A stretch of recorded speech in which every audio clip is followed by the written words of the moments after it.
we are live. Okay. Let me see. Okay, we are live. Everything is recording. Great. Okay, I'd like to introduce two special guests today to our class. Let me see if I can change the focus. Okay, I'm going to highlight Monica first. Monica, you're on candid camera. Okay. Yes. Monica. Good morning. Good morning. Today's lecture is about her grandfather, Qian Songyan. I have a picture on my table. I think you can see here. Can you see my image? Yeah. Monica and I met on an airplane or in airport back from Nanjing. We both traveled to see our parents about 5 years ago or 4 years ago. I forgot. Probably it was like 5 or 6 years ago. Yeah, that's quite. Then we become friends. Recently, she invited me to join a research society of Qian Songyan's art, right? Just founded in Nanjing in this month. Yes, after the new year. Like last week. Last week, yeah, last week they have a research institute or society in Nanjing with some professors, some artists, collectors, and family members. So we are,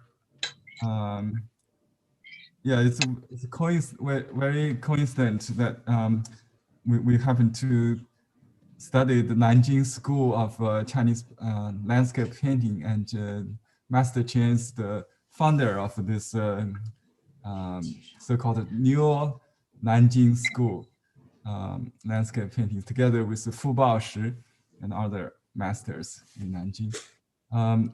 Since Monica is here, I like to let me see. Let me go back to you before because we have another special guest, Ozara. Let me introduce you to ladies.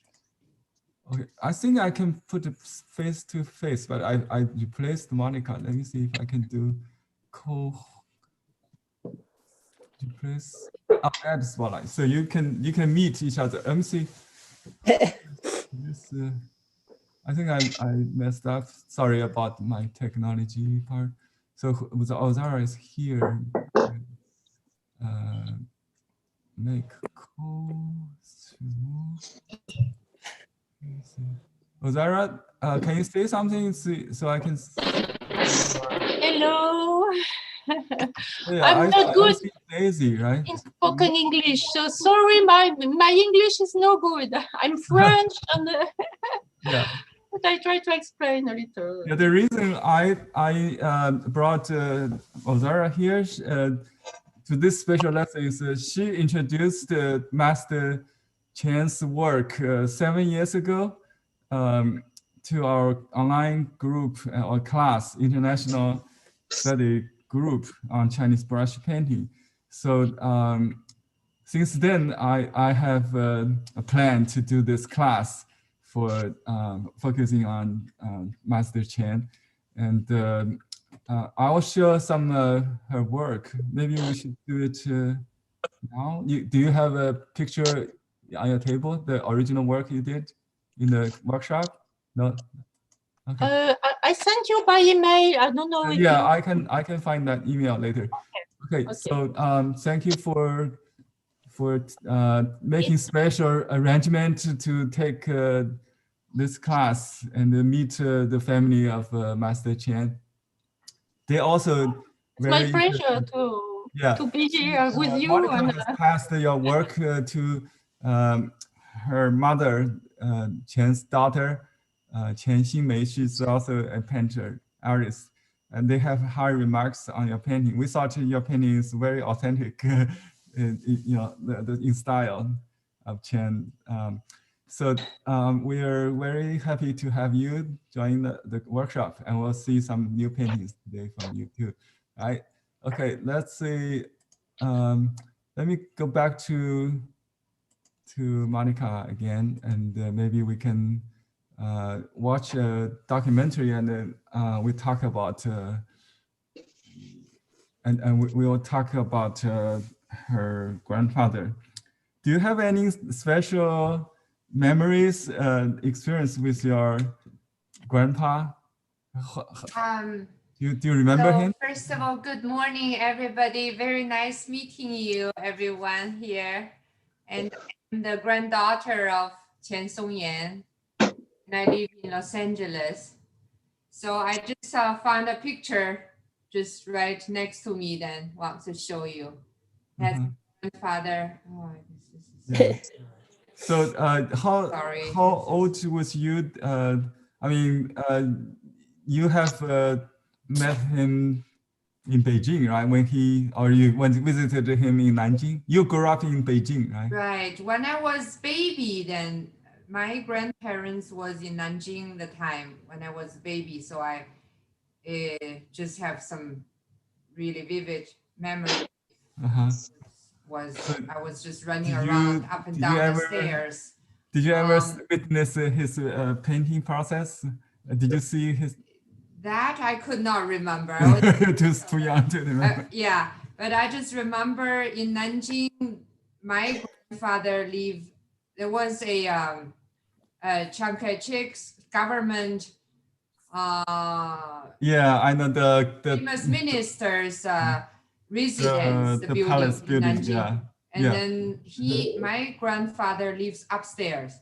And it's an interesting story. Let me share. Downstairs is Lin Sanzhi living there. Lin Sanzhi is the famous calligrapher. Oh, I see. So I said, so your grandpa lived in the Tianwangfu, right? Or Zhuanglu, across from Xuanwuhu. Oh. Picture is done in Xuanwuhu, I think. Actually, the academy, the Jiangsu Chinese Brush Painting Academy, headed by your grandfather, was headquartered in the Zongtongfu, right? Yes. The Xihuayuan is a garden beside the presidential palace, what we call that, whatever. Yes. It's the ROC's president mansion or something. Yeah. Yes. So that was the place. Actually, my grandfather worked as a secretary to Chiang Kai-shek. He left to Taiwan. So that place is also our family's. I never met my grandfather, but I always told that he worked there for Chiang Kai-shek as a secretary. Yeah, that was my one of my uncle also working for him in the foreign ministry. So that Europe in 1934 or 35. But your father was very good at adapting to the new society. So he made it. He not only survived, but made a great success in the art field. I think the grandfather is. He was born in Qing Dynasty and was educated in the Republic China, right? So his painting style in his early times are primarily literati. It's very traditional. So he made a revolutionary change after 1949. So his style change is very dramatic. It's so typical. I mean, he became a model for the other artists to how to say, modernize the Chinese brush painting, right? So his color, his brushwork has become completely different in the 1940s or 1950s through the 60s, 70s. And then in his late time, he go back to his self and did many very stylized, local sceneries, maybe some scenic spots. So he's become a little more traditional, I think. So there's it's like a circle going back to tradition eventually. Do you have any other comments? May I show everybody? This is just last year because it was 120 years birthday of my grandfather's celebration. So my mother helped to create a picture album of my grandfather. Oh, I could show you here. She's when he was young, from 1921 in Wuxi when he was 22.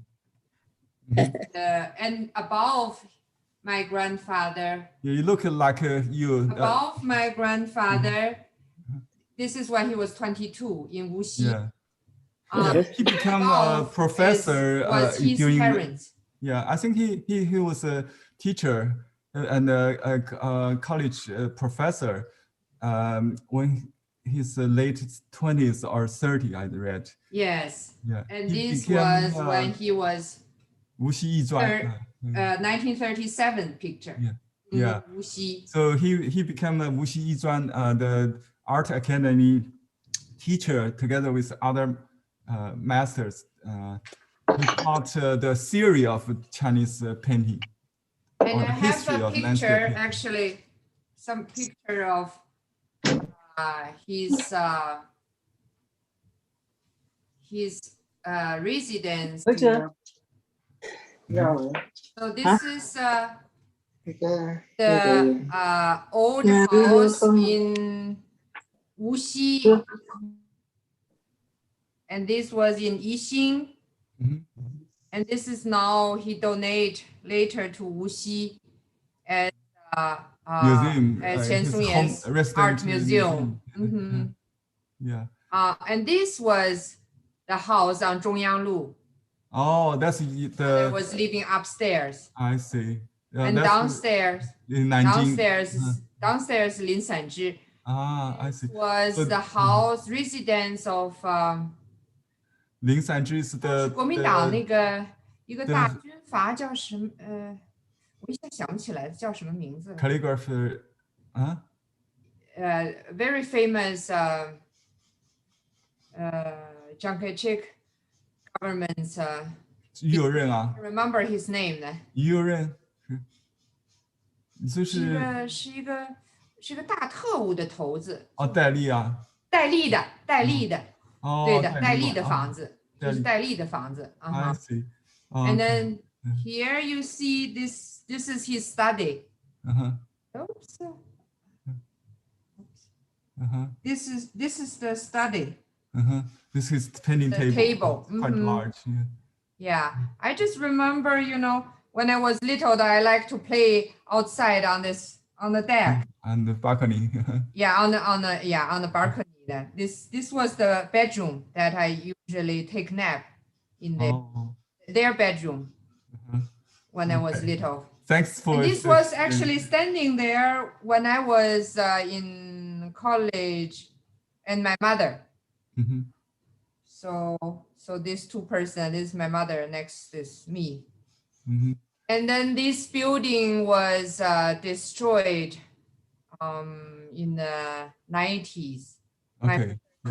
Everything changed. Save it. She really fight to death to save this. Yeah, it should be a museum. Historical building, because so many famous people was living there. But at the time, China it's just destroying a lot of try Too to bad. Yeah. high-rise buildings. So there was That's why badly I had destroyed. to go back, you know, because all my memory was lost there. It's all Yes. it's like a new city to me. Okay, thanks. Sure. Let me. Do you have other picture? Let me. Yeah, we can go back to some. Yes, picture when if I you find see. some interesting. Let Yes. me start the preparing the painting first. Then we'll maybe go back to his documentary to see how he paint.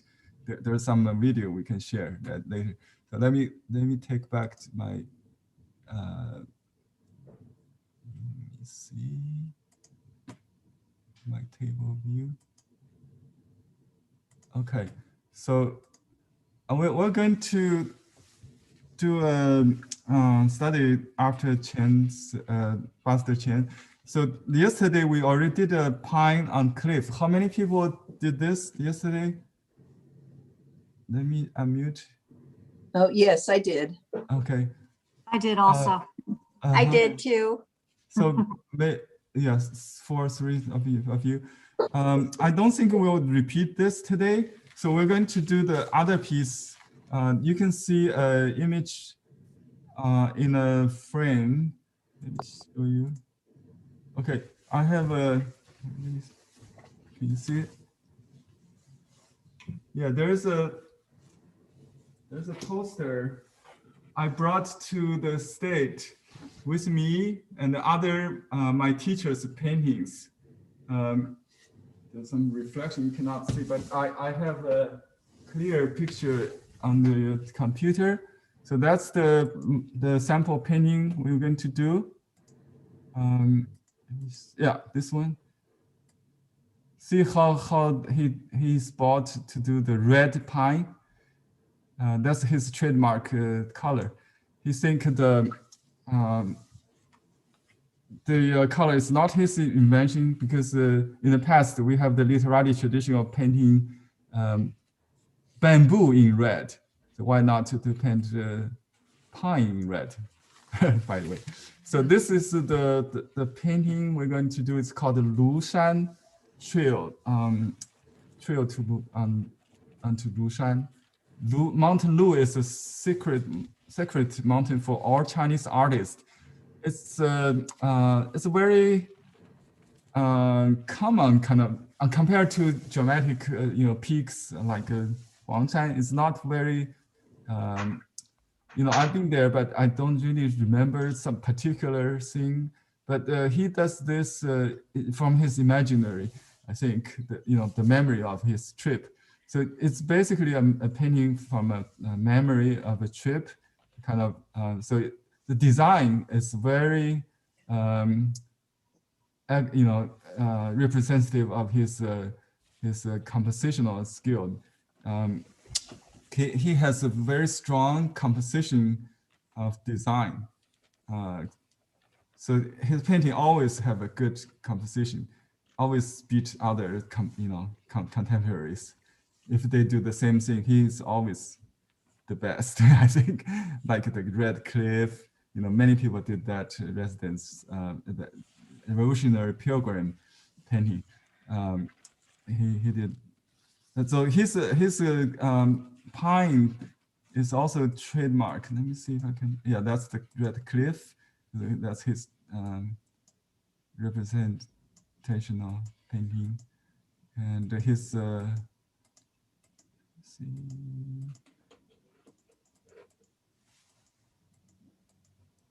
We're going to also. Let me see.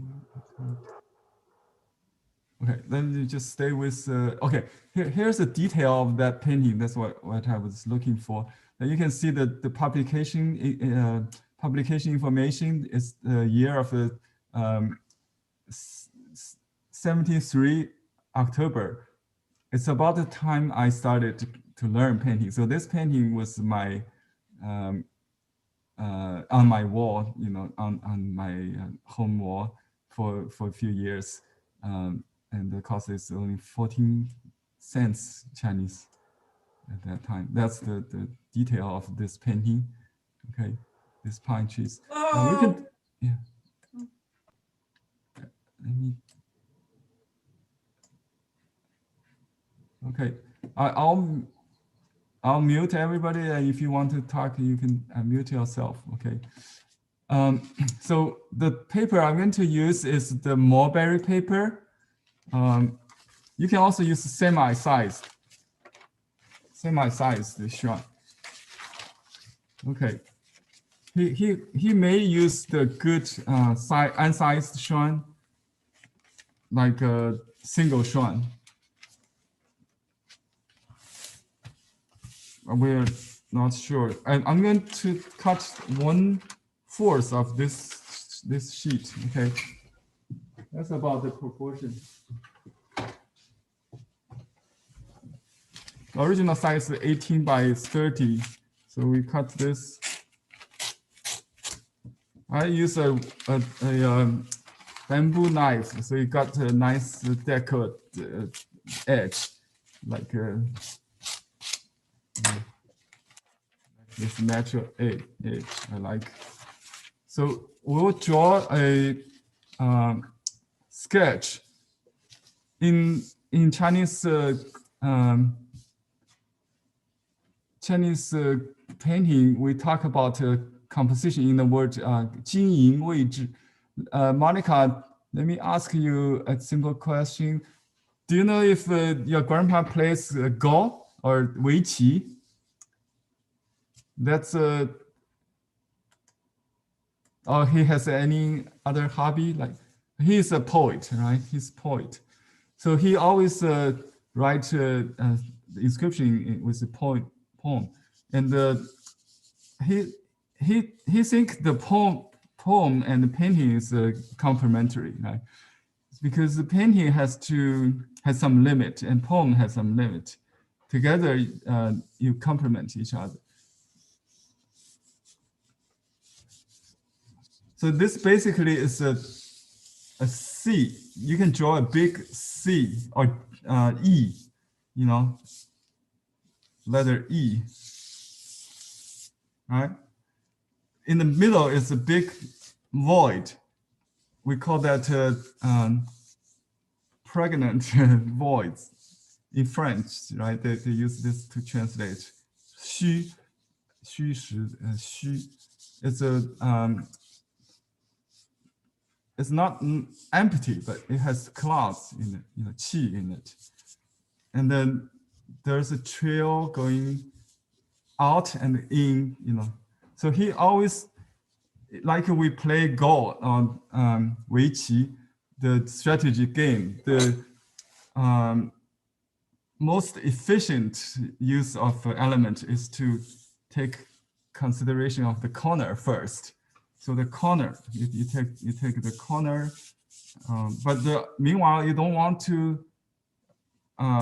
You want to take the territory using the, you know, because the corner only takes two sides to cover that. Sorry. It's just spam. Okay. So he used the concept like zooming in Western painting, you know, like a frame the picture.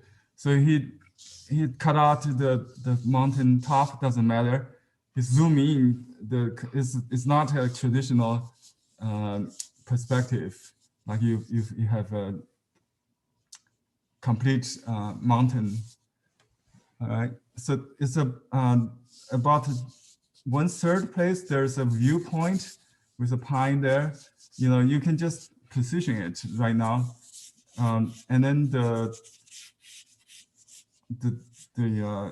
pavilion that looking up, the pavilion not in the dead center. So you make this kind of mistake while you do the draft, and try to create a mental representation of the painting first.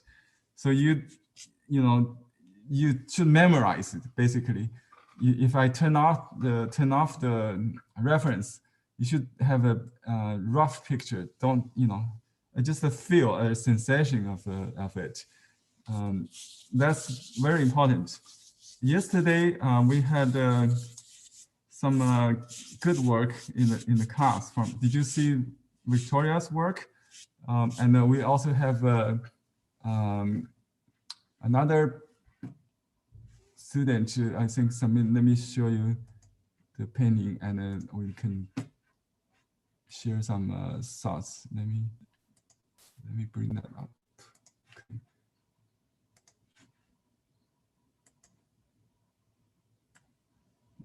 Monica, did you attend yesterday's class by any chance? We have 200 people yesterday.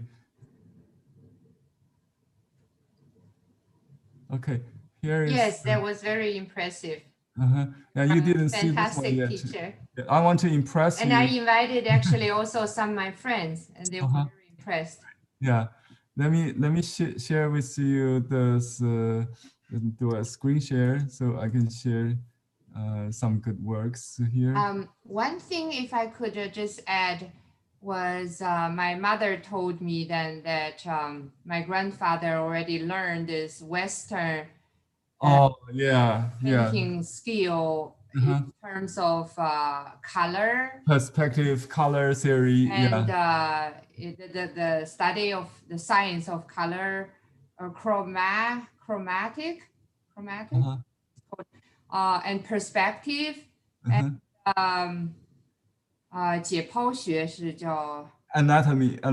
Yes, so he learned this in the modern schools in his early life, beside learning the traditional poetry, literature, and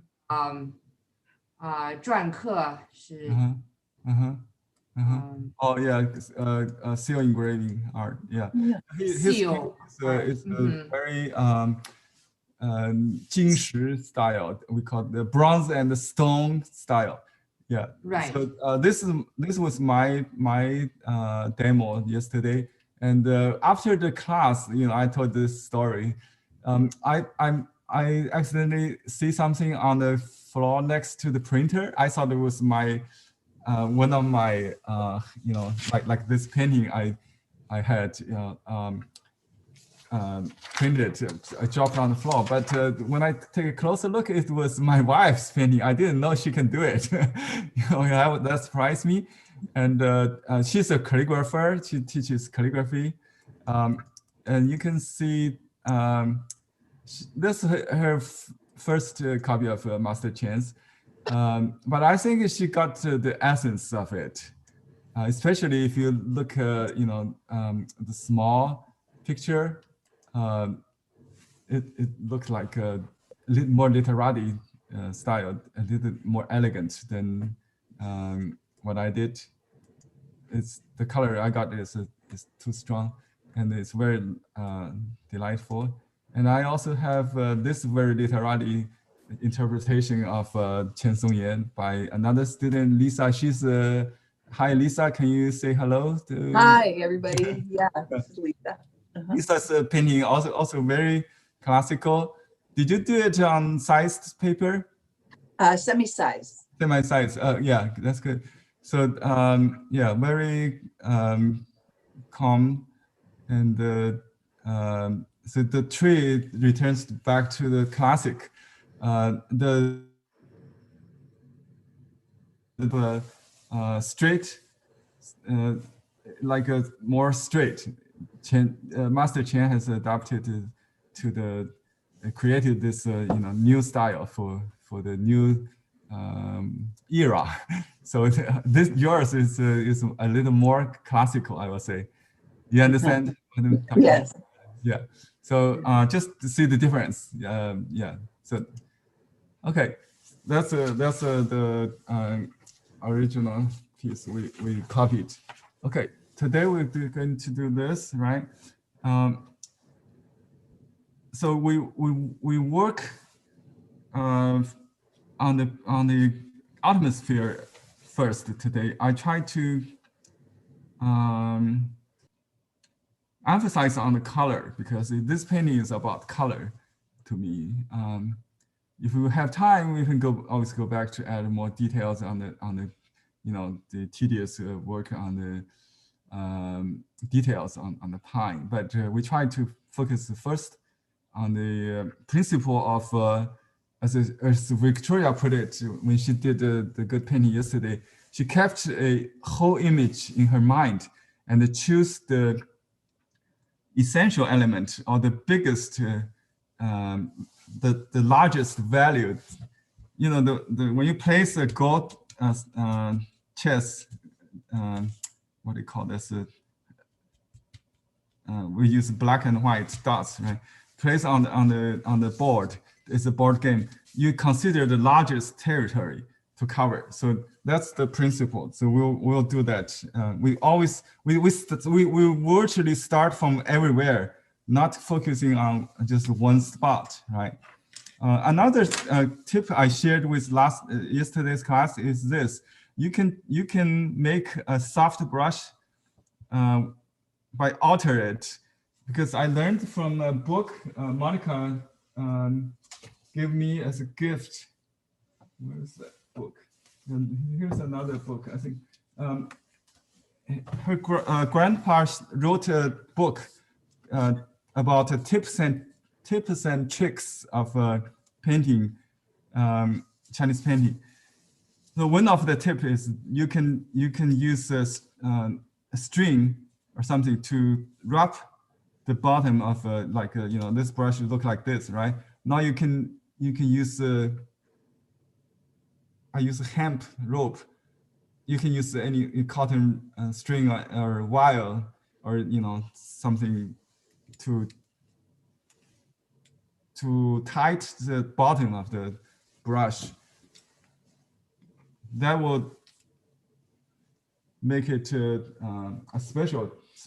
Let me just use this. This brush is only $1 in a dollar store, Japanese store called Daiso. And so it's very soft, very soft. But with this you can see it's good to use. So I will use some indigo to start wash the clouds, and he would use water. I mean, he would do the atmosphere the last, but I want to do it first, just see what happens, because this is looking to me very watercolorish. So I use water to spread the whole paper, especially the center area where the white cloud is. We do the atmosphere first, okay, to concentrate on the large picture. And then I'll use iron. Do you have an iron? You can prepare that. So you may have to blot it with a tissue or paper towel, so you don't want to paint on the sheen, full of moisture. You want to have a damp, but not too much water, so you cannot really paint on it. However, you want to keep the white cloud part very wet, so you can use a clean brush. Periodically, you can add water to the white area. Let's see, I'm looking at a mirror image here. Okay. So this white cloud takes about half of the painting, but there's a big white, there's a small, medium white and small white there, and then some white here on this corner. So all the four corners actually xu or void, right? So if I want to show you, right now I some white, like here, it's not really white, it's light blue. So you can just cover that. And here you can also cover most of that. And you can just leave some pure, if you lose some white, you can recover it with tissue. You can use water to add to the white. So the water would run towards where it's dry. So you dry that spot you accidentally missed, and then you put water, and the water would recover the white. You will drive the water towards the drier part. So I'll just you see, I don't have to paint the same. There's still wet and dry. You know, some parts I just paint with a dry brush on wet, so that become even softer, right? This is a little heavier. This just give me an idea of where the white is. We don't do the sky. The sky is white, cloud is white. So we'll try to create that void first. Ozira, can you describe the painting process you learned in France? Yes, it's a different technique for the mist. It was to, well, it's difficult to explain. I don't know if you understood on the email, but it was just pressing the brush like. Maybe we can. You can show us. I'll put a focus on you, so you can show us at the spot. Like that. You see? I don't know if you see like that. Oh. Lots of little press, and after clearer you put in water, and another one just overlapping it, but not. Your brush is colored. Color on the bottom and water on the front, right? It was with ink. I think it was just with ink. Okay, we just learned a stroke. Yeah, it pressing. was. So you're not brushing it. That would, I think, just like stamping, or I think pressing means stamping, right? Stamping. Yeah, I think it was like that. You're pressing. Okay, that's a good tip. So.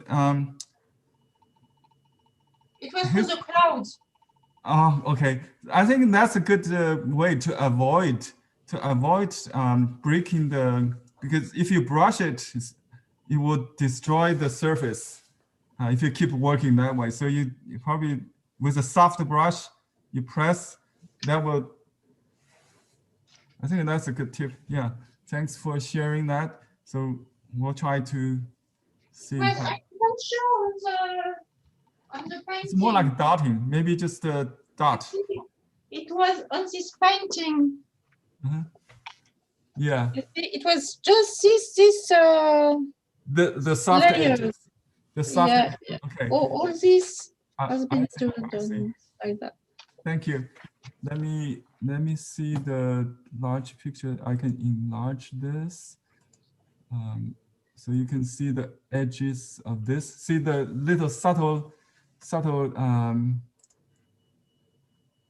See this little subtle white into wet, wet into wet greens.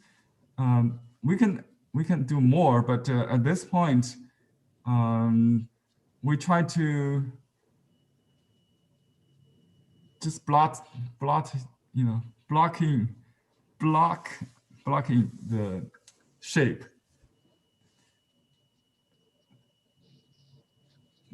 of the cloud. Yeah. So this part has a small shape. You know, you may not define it, but you will use a lot darker ink. We use the watercolor concept to do it from light to dark. This one. So just do the atmosphere. Very light. It's almost like a 2% ink, maybe. I mean consistency. Not you see this area is also very light. So I use a little bit sky blue, maybe a little, you know, the azurite, what do you call this, sanqing or shiqing, the mineral blue 498. You can mix a little bit with the indigo because indigo is a little purplish. So if you like the blue sky, you can use this. And the mountain and the sky color is the same. So on the left corner, there's only a mountain hills top peak, mountain peak. So I use a little azurite or mineral blue on the bottom, very diluted, and with a little indigo mix on the tip. So I have a little gradation. So I'll do it in one stroke. There's a peak, the main peak on this, and remember the white on the bottom. So I put some water to protect that white, the precious white, that little V shape. There's a gate, heavenly gate there. Henry, could yes. you put your screen in large scale because I don't see very good. Oh, We have a mixed screen on the. I see. Thank you for reminding me. I'll take the spot off from. Okay. Now you can Thank see. you. Thank you. Okay, I'm doing this spot. That was Mary Dan, right? Dan Mary. Who was I tried to introduce you. Who asked? Hello, Marie. For another French student. Yes. So we have 2 French students today. I hope you become friends. Yes, we plan to meet together soon. Oh, sure, yeah. But Share, I think share your picture. maybe she doesn't speak English. Thank you. Okay, you can dry the brush a little bit so you don't lose control, you know, and then just roll the brush like this, roll the brush to avoid breaking the paper. And then use just like a,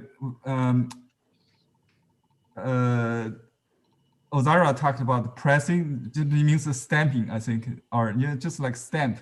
You just use the shape of the tip to create that heel on the right side, the little, and the main peak is a little bigger too.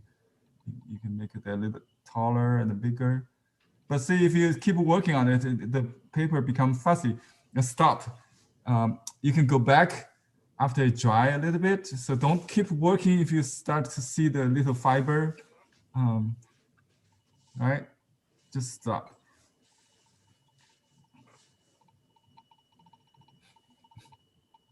And I can use a little brown to suggest the trail. You can use a small brush. Just like I can use this whistle brush. I got some. This is not brown. It's the vermilion and the cinnabar I used yesterday. You got some bronze here. Okay, it's dried up. Brown color. Oops.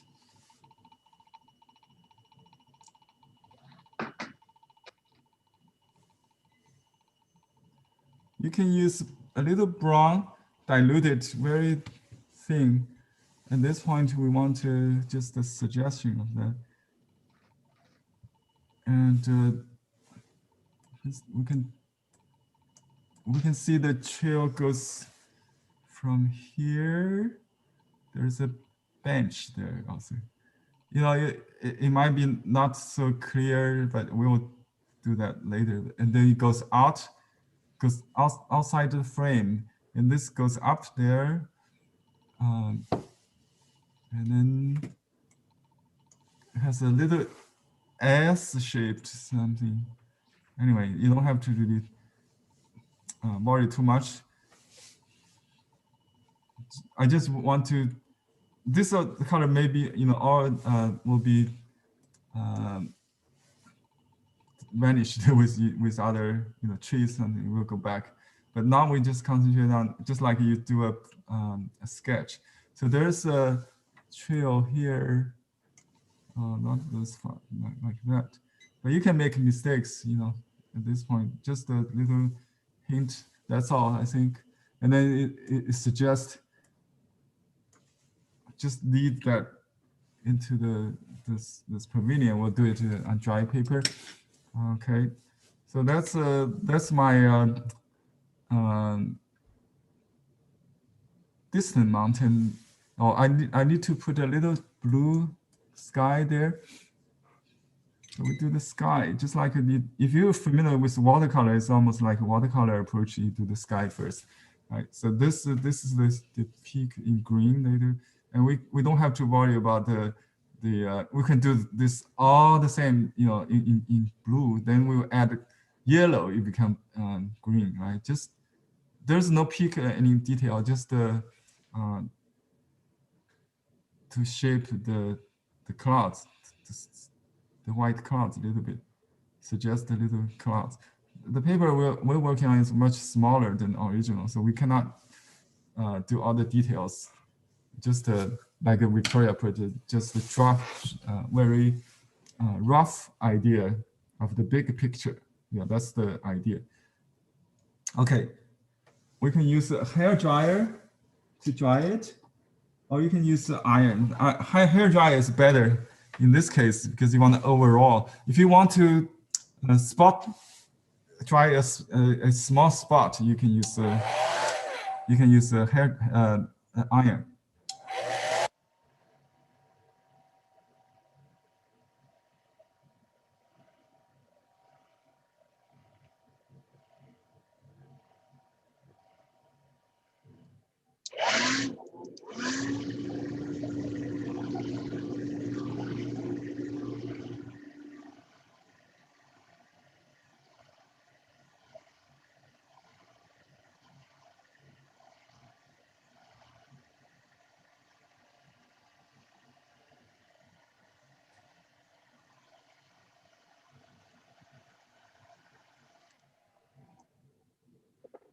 Let me use the iron, see if it's faster.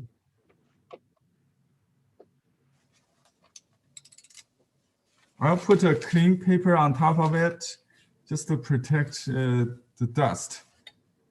It's quieter too. I want to see how this works. You see the steam, right?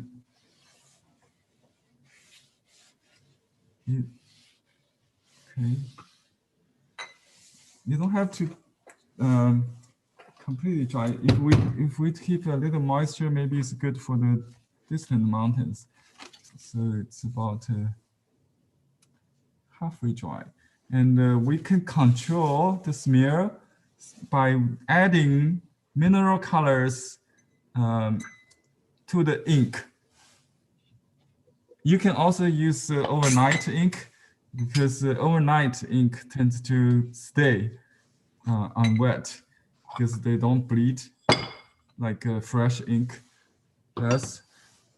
I got overnight ink there, and let me just use try to clean to keep this clean. So just dampen it. I add a little mineral color. There's green and blue mixed. I put them side by side, so it's just mixed. Let's do this. Okay, I just put directly. So it might look a little dirty. So you have to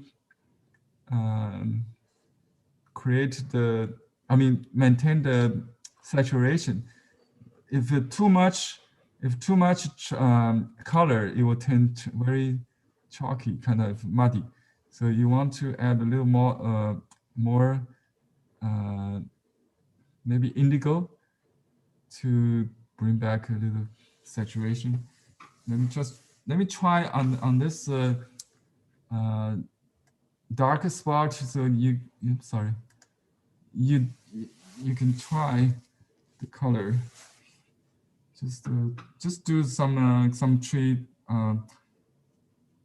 What do we call this? Crown, pine. Okay, pine tree. foliage needles, but you don't really have to do needles today because we try to concentrate on the large picture, the composition. Okay, when I do this, yesterday I talked about the rule of three, large, small, medium, large, small, medium, and then you always think large, you know, a large tree, small tree can also count. So just create a group of large, small, and medium. May not exactly, just vary the size. That's the point, right? And you can, Henry, could you repeat what you're painting with right now? I didn't hear. Is it the I'm ink doing or- I'm doing the pine. Let me change to the detail picture. This part?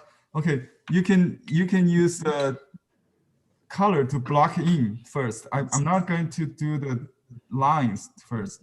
I just use color. You can use maybe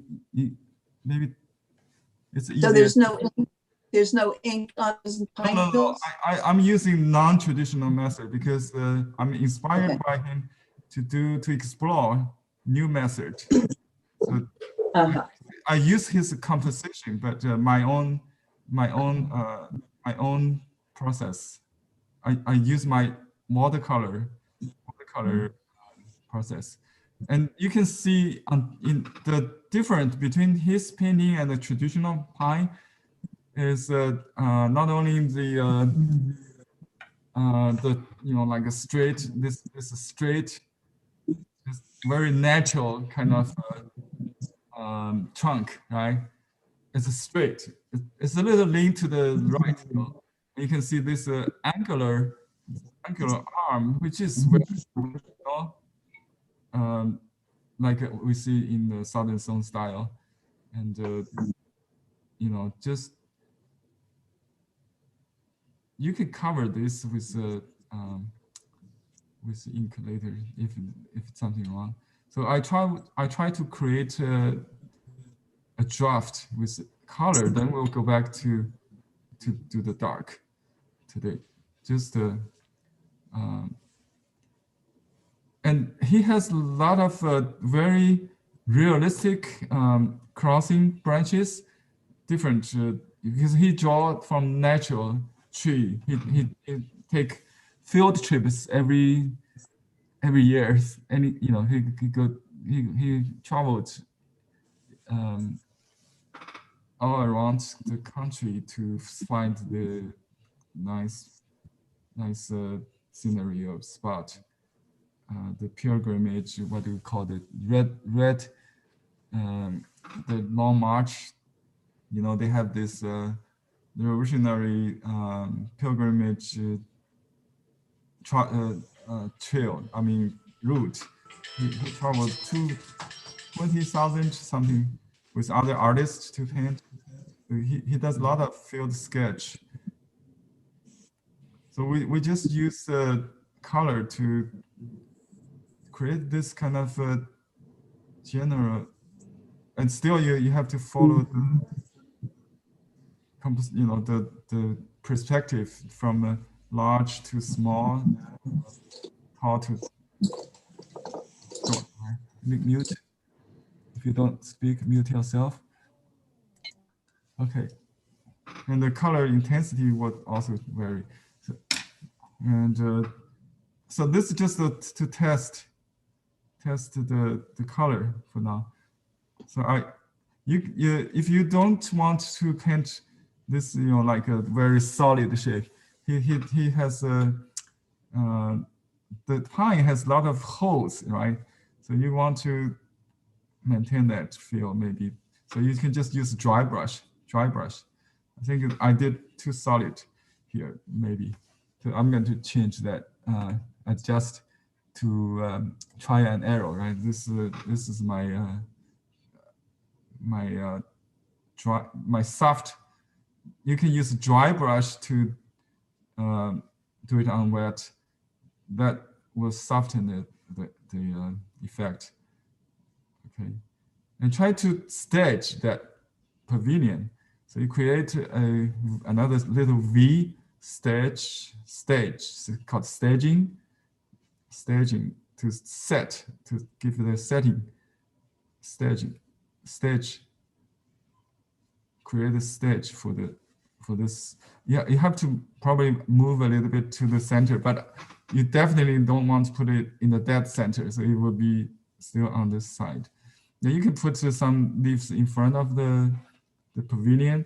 So they should have some overlapping. The tree is in front. You want to make it clear this branch is in front of the pavilion, right? Later. So just have a note in your mind. So when you paint this, you try to think about the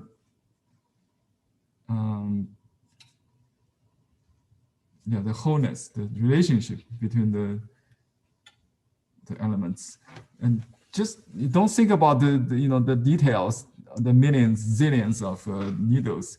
Think about the shape, the outer shape of the branch. So they are not just like an oval shape, right? They have some ins and out, something like that. And some holes, some blue holes show. That's why I put the blue all over here, so I don't have to worry about that background.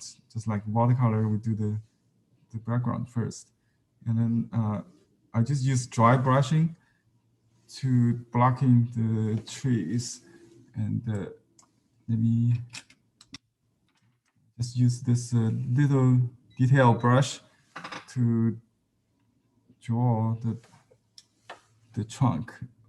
We call this boneless, right? Boneless means no bone, no outline. So this group has a little rock there, and let me just draw this. Well, I think you don't have to copy exactly. I start to, just think this painting is like a real landscape, second nature, we call this, because you can just think, oh, we're doing a plein air painting in front of the real pine forest. And so when you actually go into Lucian or the real mountains, or you'll find some place look like Master Qian's painting or some painting you have done in this class. That would be a good reference for you to start with plein air painting, So you don't go out with an empty mind. You have some reference, Just see the big picture. You don't have to count the little things. Just treat that as one layer or distant, and then we go into middle ground. So the tree is half size of the foreground, maybe. Let's mark that with a trunk. You don't see the bottom of the tree. I think let me zoom in a little bit. So I'm doing this. So there's trail going around. I think that's going this direction, something.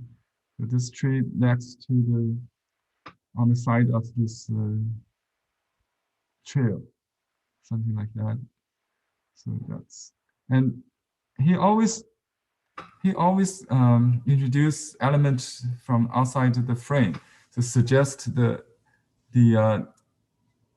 painting outside the frame. Right?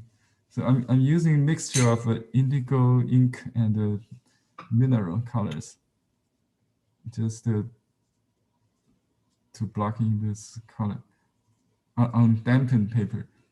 If not dampened enough, you can keep spraying water, just spray the area you're working on, and just keep it soft. Oh, well, you can use the Ozara's method, just like a stamping, and you can use your large paint brush.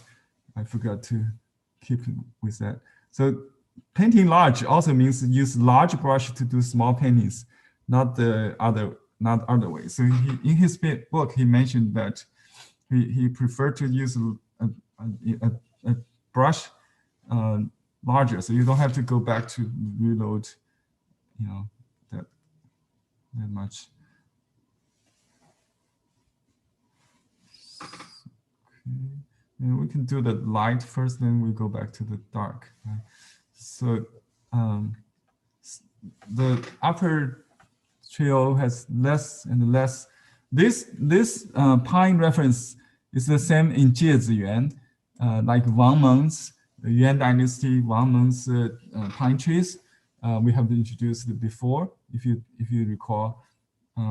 So we can do that later, just with ink, and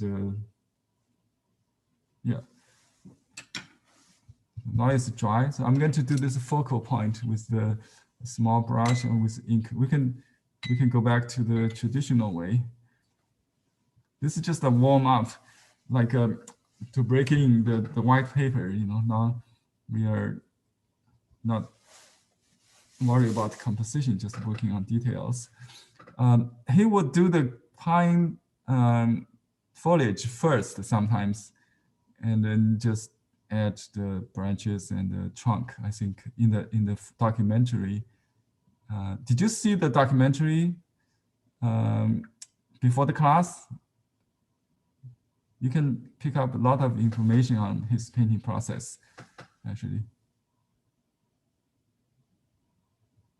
Maybe I can put on a window with no sound or something while we do this.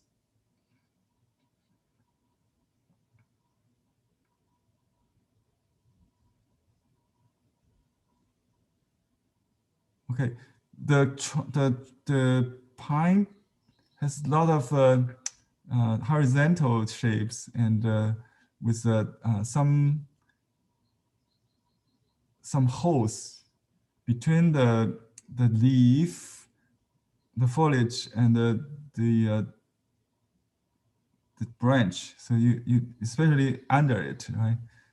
So you leave a little space between the needles and the branch, yeah. And that trunk has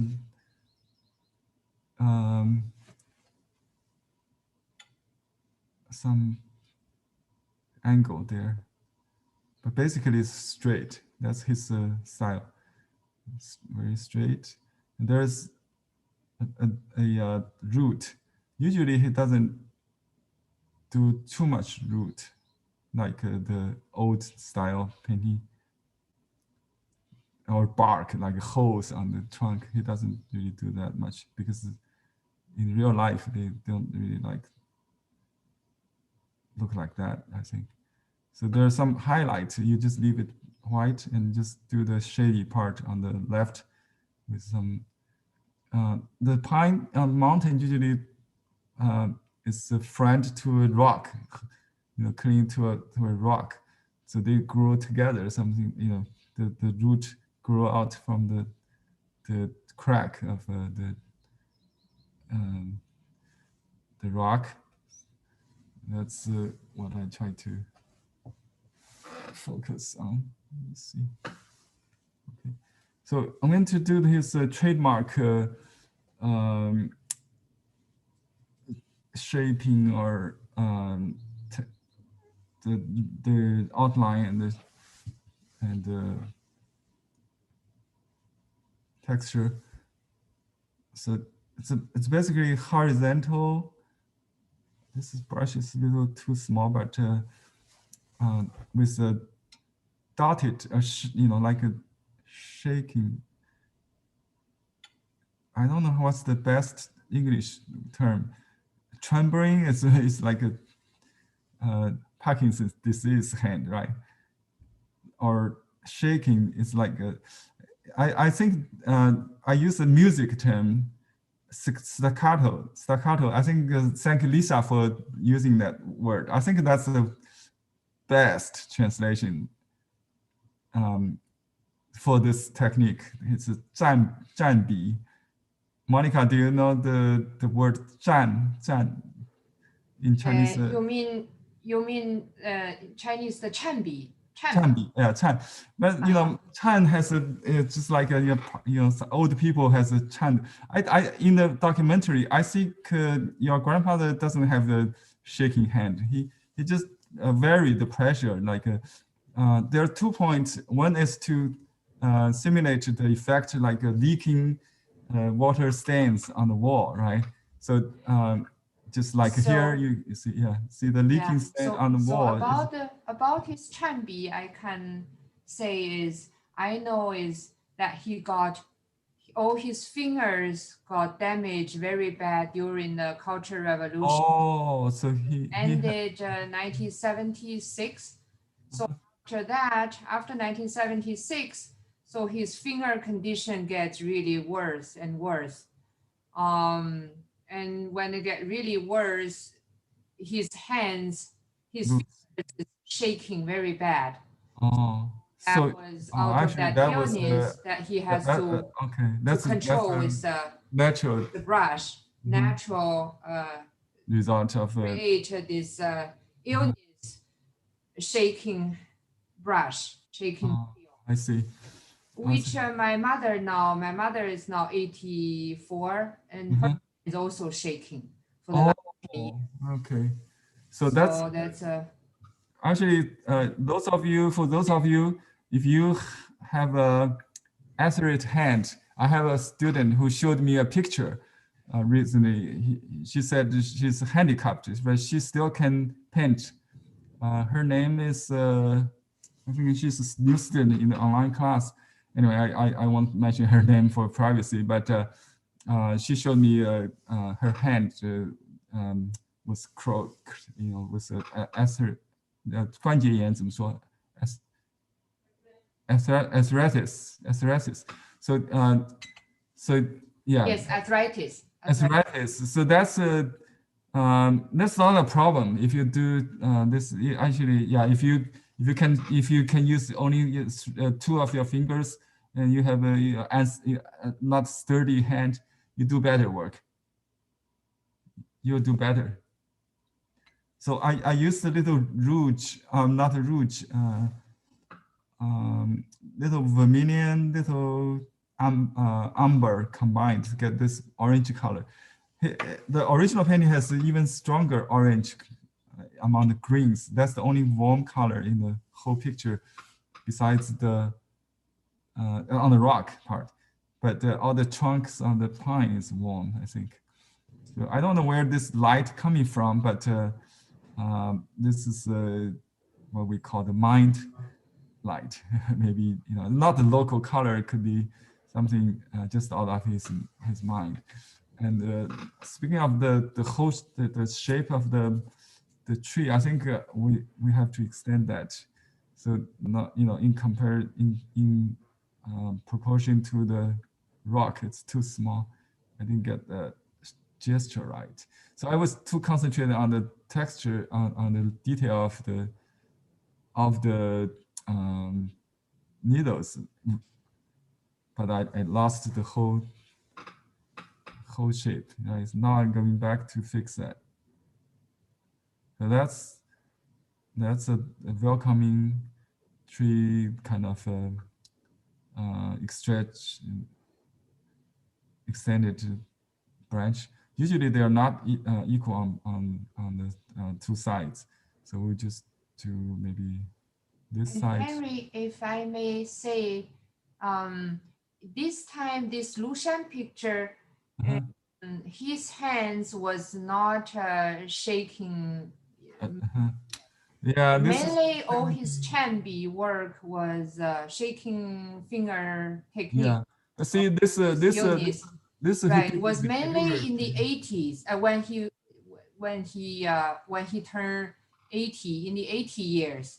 All his painting are typical. Yeah. I realized. I remember. Yes, I saw this his. This one is actually not typical. 蘸笔. Yeah, just a wavy shaking finger.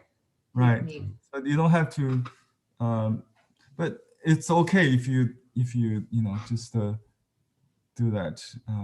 So I'm going to do this cliff in his style, and then he just varied the pressure.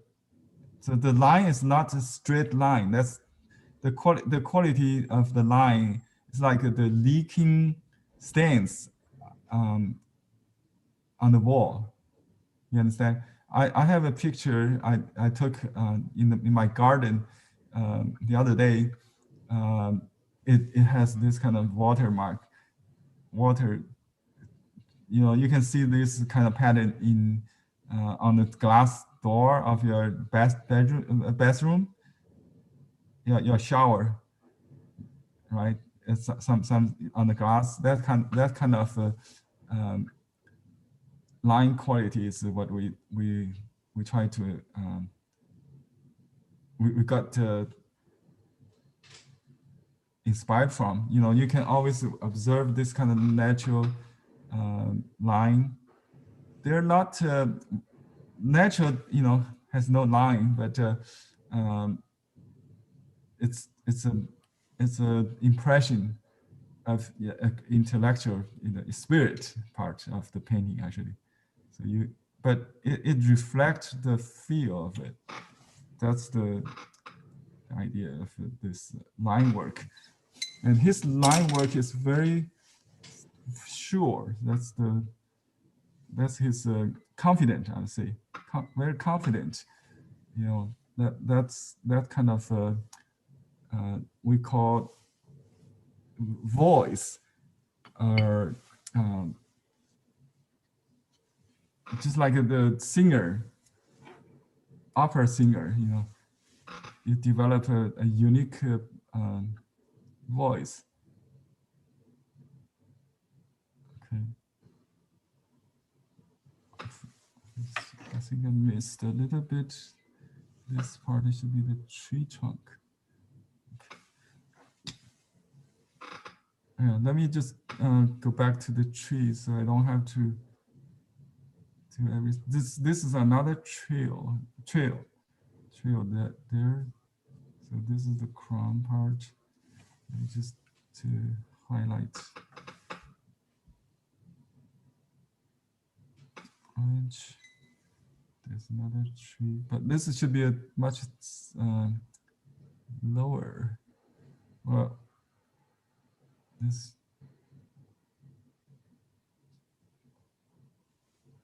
Okay. So that not much detail up there. I think. So we're going to use more blue, green than ink. We may need some yellow to get that very fresh green. It's hard to keep a color harmony. One way of doing that is just to use same family. Just basically this painting has all the blues of yellow to blue, that kind of. So we just blocking that again.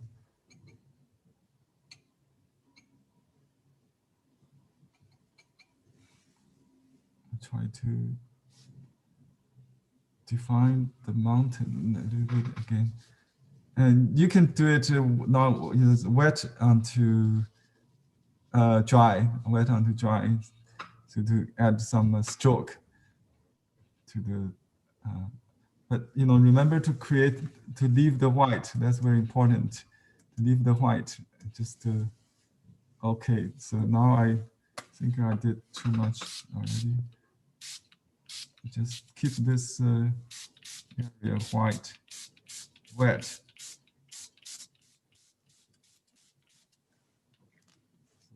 You can go back to use dry brush. Some more yellow here. This look like a lit area, something like that. Okay. And the mountain peak is outside the frame. It's very modern. Okay. So we can draw some colors on the rock. Yellow, orange color, very colorful there. That's the focal point, and you can just blot the whole thing. Oops. Use dry brush stamping to create a little subtle color there. Oh, there's a rock here. I didn't do it. Let me just add that. So this part is a green, blue rock, something like that. And the tree should be a little larger above.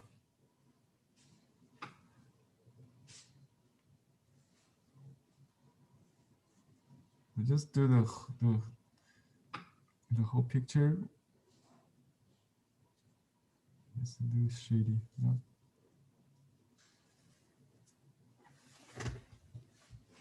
Okay, now I go back to the foreground, just darken this foreground. I want to add some needles with the tip of the brush. You don't have to do it group like a fan shape. You can just do it in a row along the top and the bottom, maybe to have some dark shady part. And you can outline the tree trunk with short straight lines, not continuous, to indicate that kind of rough texture on the tree trunk, the bark, yeah. And you can leave a little space. You don't have to repeat the color. You can go outside the color if you want. Just ignore the color, basically just complement each other. So they work like a symphony, not complete in one step. Just all the elements work together to create that kind of effect.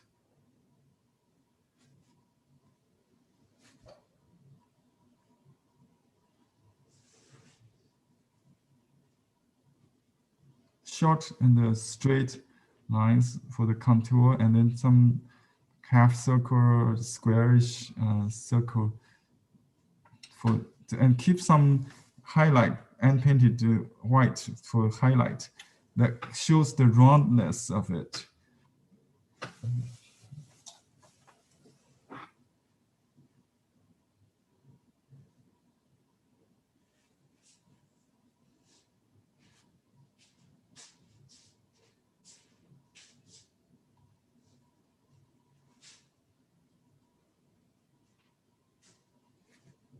This painting is too ambitious to do in 1 hour, so we just try to get a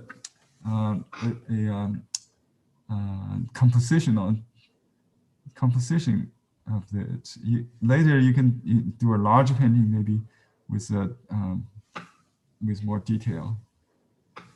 So we can just use the dry brush doing some texture to indicate. Just the front tree, I would do the traditional, traditional pine needles to just to show people that this is the pine tree. We know how to do this in a classical way. And don't be afraid to go outside the bottom also. I think squeeze out the trunk with the dark ink. So that kind of make the foreground really dark. In here, you can hide the bottom of this tree with the foliage, with the front. So in traditional way, they always do the rock with the root in the foreground, right? So I just covered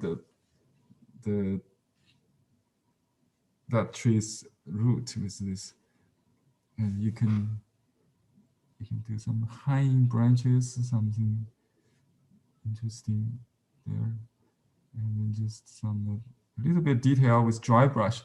Dry brush suggests detail. You can use a split brush, but just like this. Yeah, this brush is good. So just split the brush like this, and then do that. You can use the side of the brush to do lines still, and use this flat front to do.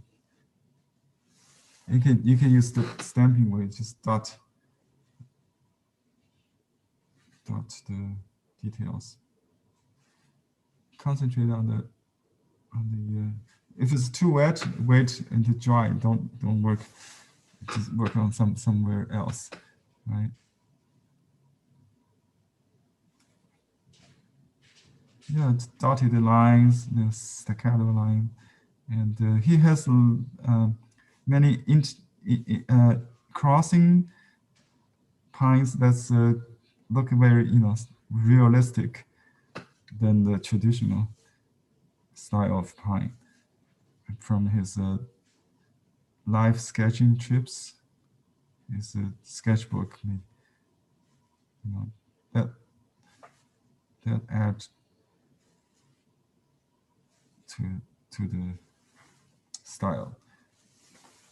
Okay, but we won't do that on this small painting. We just create the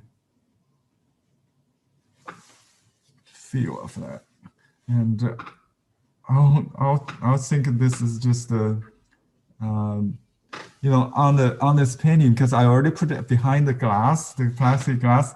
It has a reflection, but I think it adds a mist there. So I just like it. So let me just leave that.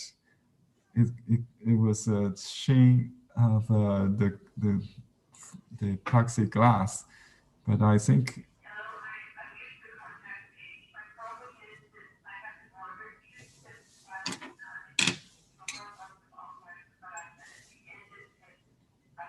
Wait, can you close the door?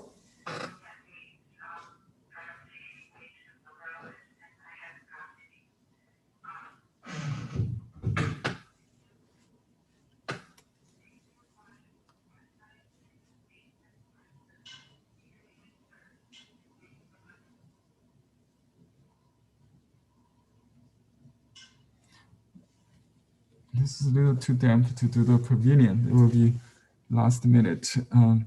So we have only 5 minutes left. I have to be real hurry. Let's see what we can do. You see, if you see this kind of a spot, like the water goes to somewhere and form a puddle edge, you need to soften that by water. So better keep the whole painting wet. I think he does that. He just wet the whole painting, so it's not going to smear somewhere, I think. So this is a very misty painting, huh? And some suggestion of trees in the mist. You can just draw a tree trunk and some horizontal line and then put some dots on it. That's the traditional way. He basically does this like a Jiezian, the mustard seed garden manual does, just horizontal branches on top of a trunk and some little dots to form the shape of the pine, just like that. And on top of the mountain, I'm not sure if he used the color for those texture. I think, yeah, on the print it looks like just green instead of ink first. So I'll just do it like this. And first of all, I work on the larger shapes, and try to find the dragon mane, the ridge. We don't see the ridge; it's outside the picture, of course. But you imagine that's where the spine is, and then just it's like the stylized 荷叶 or lotus vein kind of 春. And to prevent it from bleeding on the wet, I use more mineral ink, just to control the smearing. It's more opaque. And you can iron it to get it dry, of course. I like the softness of this, and the dry brush with the mineral ink, a little ink on the brush, kind of interesting. And you can stamping a little bit. Oops. It's too. So I think he used like a two brush. One is water to soften it, and then he used both hands like that. He alternated the two. He used water to soften it. And in the end of the lecture, we can watch a documentary together if you have time. You can leave earlier because that's available 24 hours. You can watch if you haven't watched it. So you can see what I'm talking about. Okay, here's another here.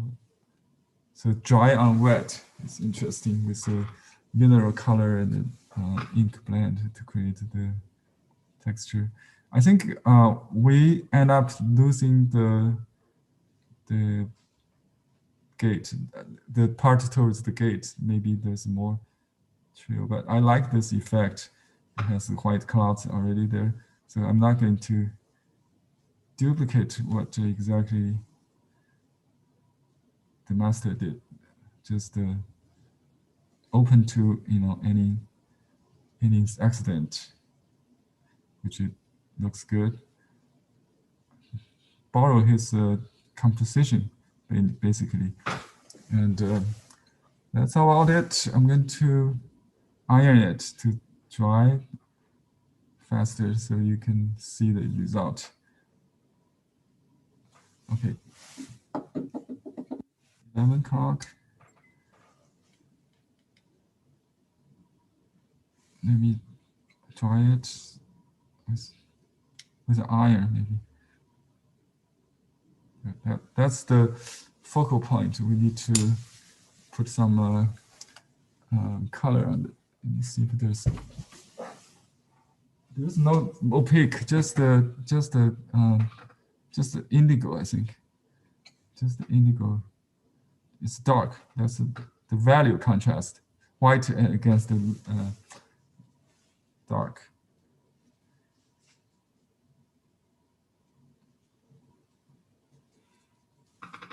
Yeah. The mist has no shape. The clouds has a shape, right? And just put a little. You can paint also on the back side of this paper.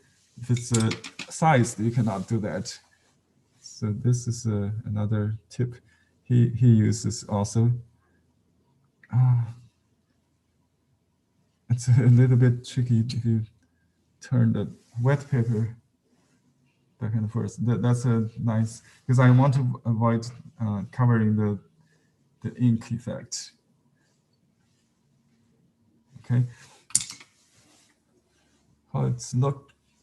We may still need a few clouds there, so it's not dark enough. But I like this kind of flying movement there. That's good. And we can just add a little indigo. Oh, I think we need to put a pavilion in. So let's just I'll try this corner and put the pavilion on. Okay.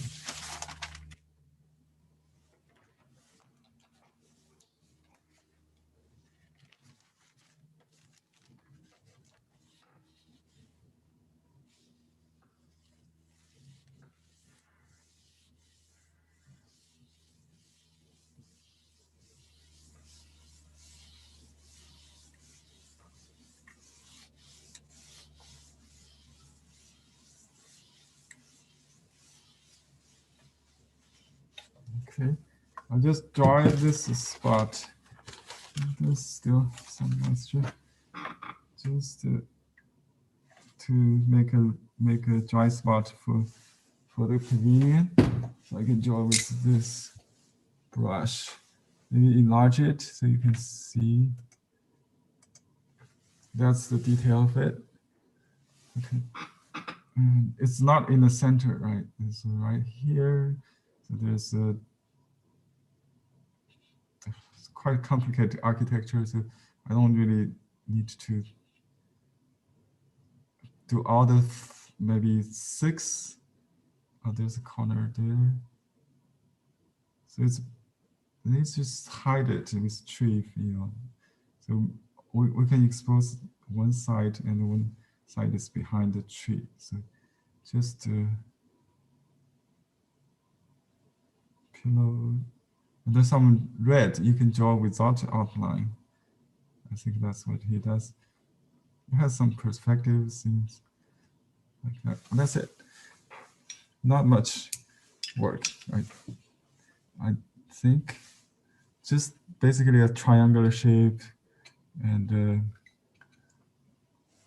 you can use some warm color which would draw attention to this under the eave, and then some balcony kind of what do you call this fence kind of line.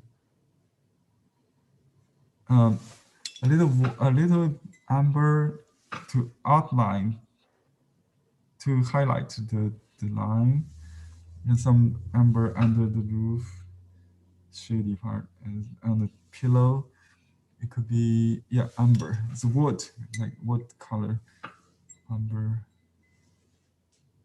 You can just outline, highlight the lines. That's it. And then we can use we turn to the back, and use opaque color again. This time if you don't have the first grade blue, you can use indigo mixed with blue to darken it to get it very nice. Okay, let me see if I got I don't have the peacock blue. That would be another ready-made color. So I just cover the roof with this blue, and you don't have to worry about the lines because it's on the back side, right? So just cover it with thick paints, and then you can dry it with a hair dryer.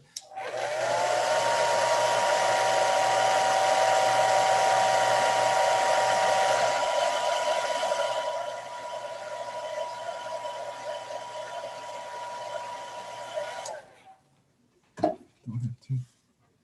Just turn it back, and then yeah, on top there's also some blue. That's it. And some red, maybe turn something decorative. Maybe on top a little bit red too. Anyway, just a suggestion of the color. Good. This tree doesn't look like in the front now. I have to enhance that. You can add a little dark. It will always dry lighter, just like a watercolor. So you need to go back to add the branches, some foliage in front of the pavilion to hide what's behind. Just do a little suggestion there. And then this another kind of misty area. It's good to have mist so we can save some time, and people have room for imagination to fill in the blanks. So you don't want to paint too complete. Okay. Just put some color back.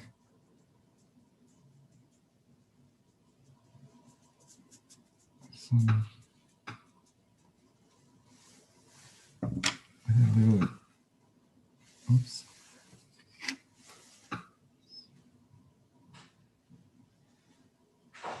Some shadow part it could be darker, but don't worry about the lighting, because it's diffused light in mist on a misty day, something like that. So you don't need to worry about the light source. Okay. Yeah, I'm just out of time, so let me iron it, and I'll finish. Give me just 2 minutes. It's 11. Oh, 11 is I'm sorry. We still have half an hour, right? 11, 9:30, 10:30, 11:30. Oh, yesterday was okay. I just got confused. So we have half an hour left, right? Thanks for my brain just confused with the time. So we have half an hour. Half an hour. That's good news. So we'll all finish our details. Thanks for correcting me. Okay, so no hurry now. I'll do the trail on dry. I just added a little warm there, just see to echo the cliff there, but it shouldn't be any stronger than that because it's in distance. Maybe we'll do some more blue just to stamping.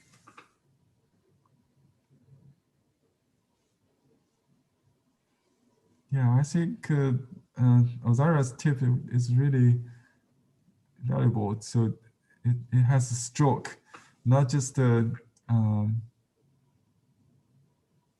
it's rounded dots kind of formed the shape. Yeah, so you can use something like that, and then you add more water or more ink to create this mist with the stamping. And you can graduate. You can add water gradually, so you will turn lighter and lighter. And if you add ink to it, you will become darker and darker gradually. And if you just paint like that, you might don't have that rhythm. I think that's interesting to learn. Okay, here is a stain. I think that's the pavilion color got on the back. So you have to make sure the color on the felt is clean, because when you do on both sides, it might happen. So you got the stain. If you move around, the stain will stain the area you don't want to. Just be careful with that.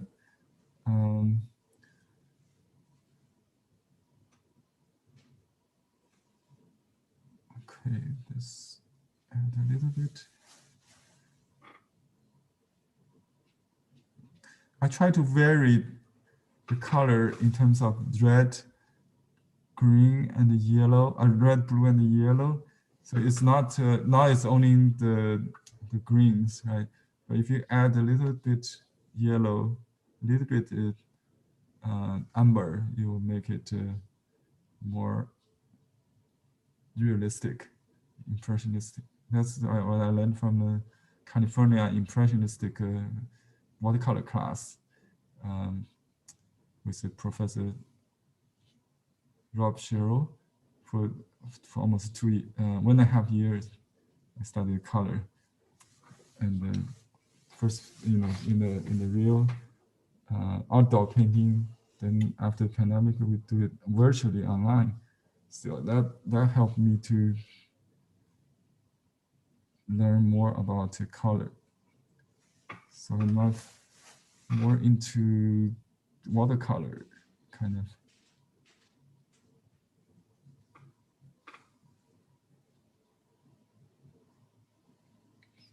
Okay, add some trees now. I'm going to dry this area. At this point, your brain tends to ration outside, and it's very likely to destroy the spontaneity, as we did in the beginning. So at this point, you need to go slower and slow. It even takes days to fine tune the painting. So you can take a break and hand the painting on the wall and look at it from distance, and then make adjustment. Go slow. It's like football said.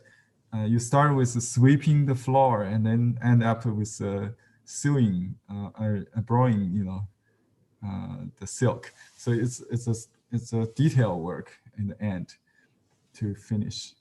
A lot of the last 5% makes a masterpiece and amateur. Usually everybody can do the initial spontaneous stroke. To finish is what makes the difference, I think. Oh, I got another birds or something in the sky. That's a ink spot. So if you got an ink spot, what do? You use water to clean water. You don't add more ink, and then just blot it. That will make it lighter at least. See that almost gone. Use a tissue. Well, I created another one. Okay.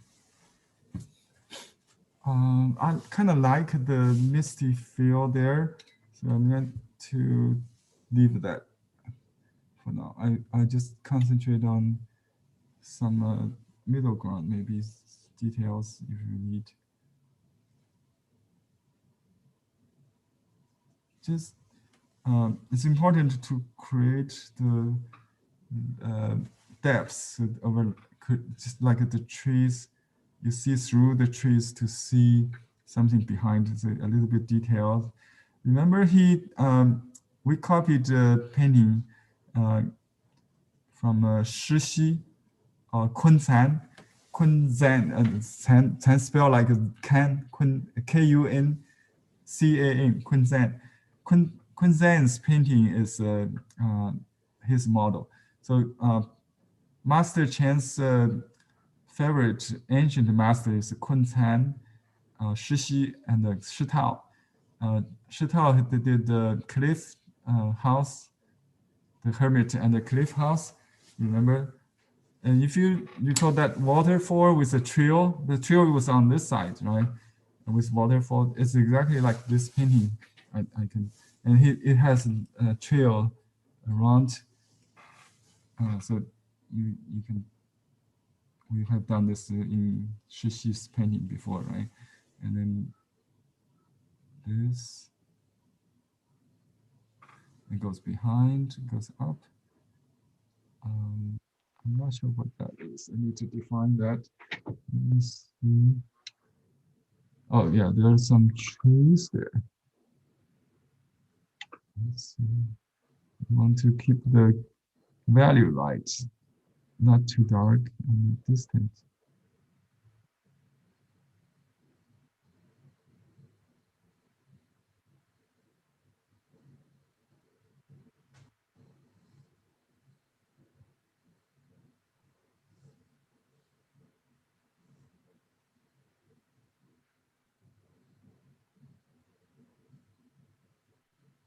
Okay, just like 3 trees. I want a forest. Okay.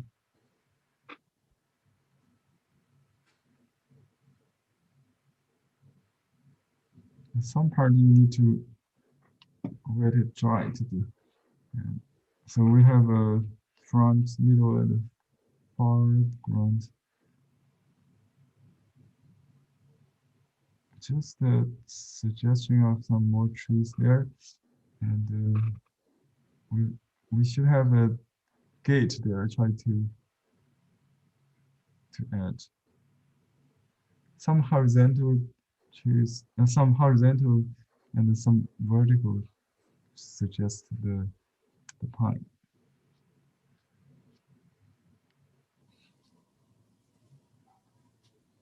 Oops.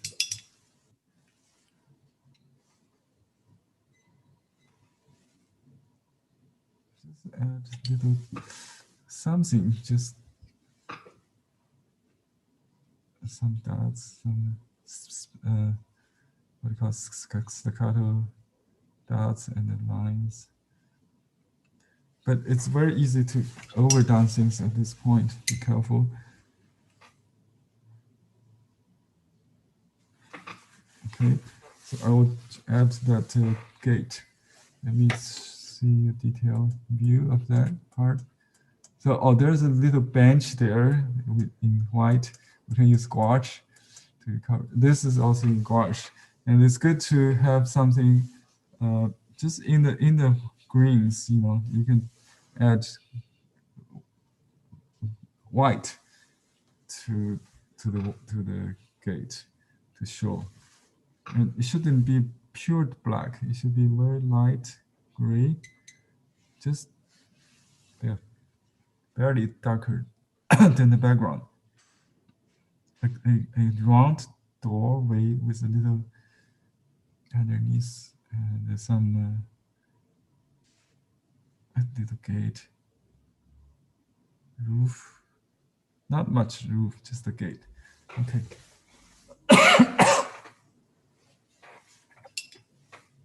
And then after dry a little bit, you can use brown to highlight.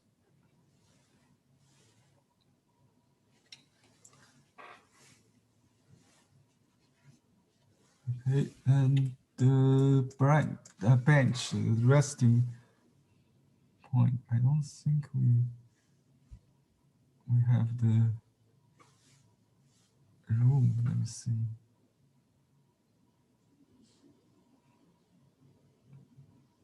I add a little blue to the shady part.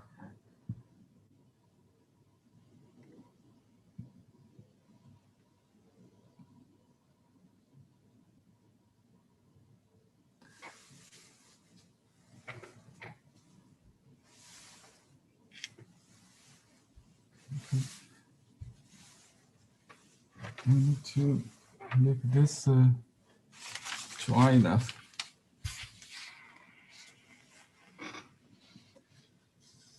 Don't want to have don't want to have any accident at this point. If you put this on the paper without moving, you'll create a print. You see the shape of the iron, which is not good.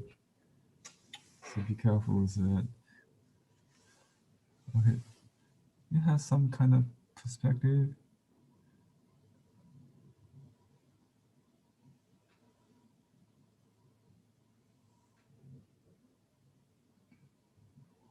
could be just a piece of rock with a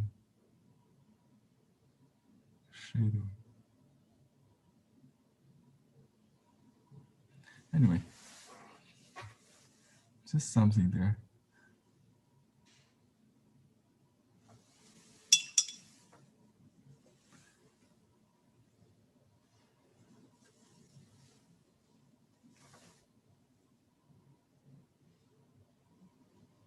Oh, there's a trail leading to that this resting spot. So you need to add a little steps. Little steps here. The steps should be subtle, not as see, this is more traditional, like the horizontal lines, but yeah, I think he made the two different, a little different. So this is more in the shady part, maybe because. And it's flat. You don't have to get the steps. Maybe just a few steps. You know, not continuous. The steep part has more continuous steps. And sometimes he does double line, indicate the surface, the top plane, and then the side. So I think the side is narrower, maybe. Anyway, just vary a little bit, so it's not equal. You can put it brown above the I mean the ink. So this is the trail leading to that.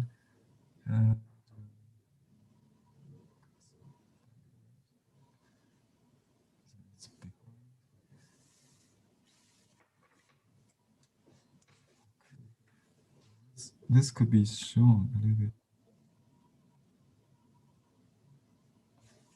And you can put trees in front of the trail.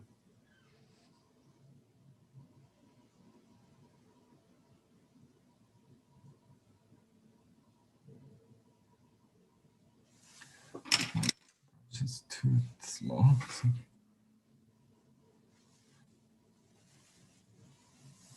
See, this tree is done without the much detail, but you know, like just use the tip of the split brush.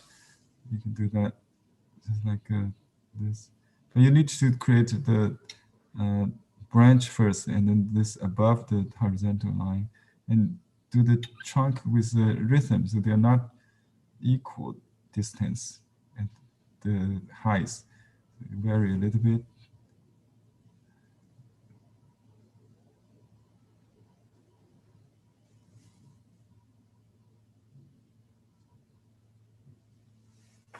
Okay.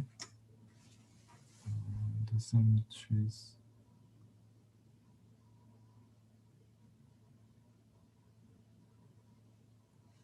Okay.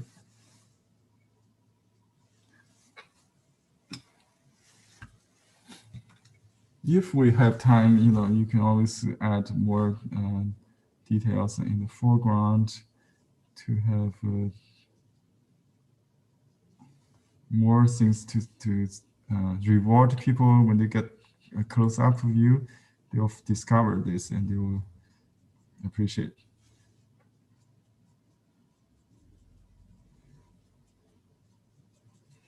But if you look at from distance, it should be just the shape. So let me just add a little brown color on the steps to make the ink a little color.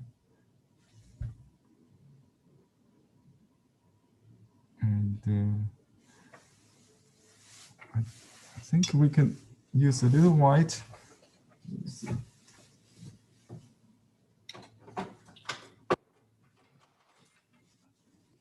I use gouache acrylic gouache. It's a nice white. You can use Chinese Maurice Chinese white. I think we can just use that. We do have white in the 12 color, and then you just use a small clean brush and then just dig it from right from the. Let's see, I have to use a clean brush.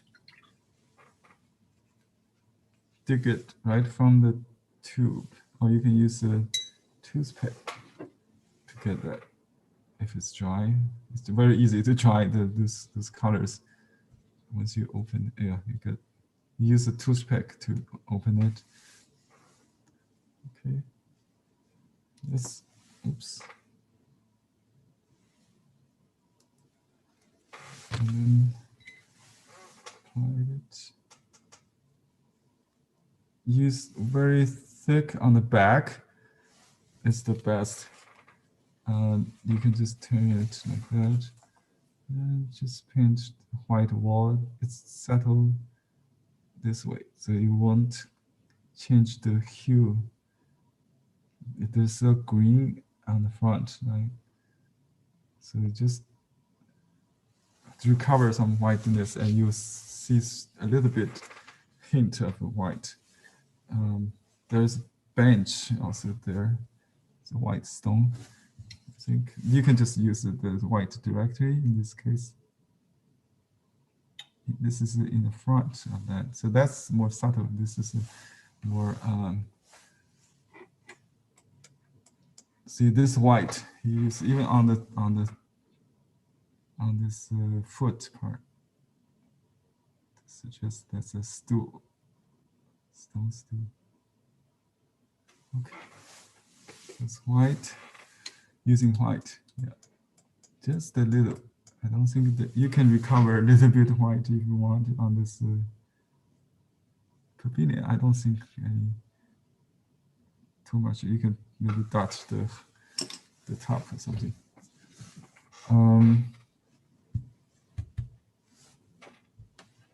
Yeah, I think this part maybe could have a little substance, but this in the misty part, so you can see something like this very light. Yeah, this part, even with the glass, you can see the ink.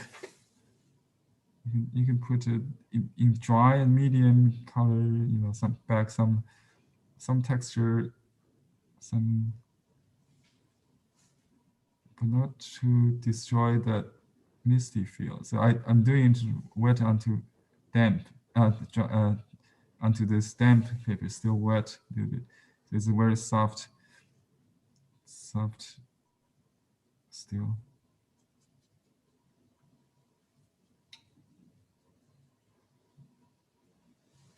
Okay, now it's time, right? Okay, I'm going to sign on this side to dry it.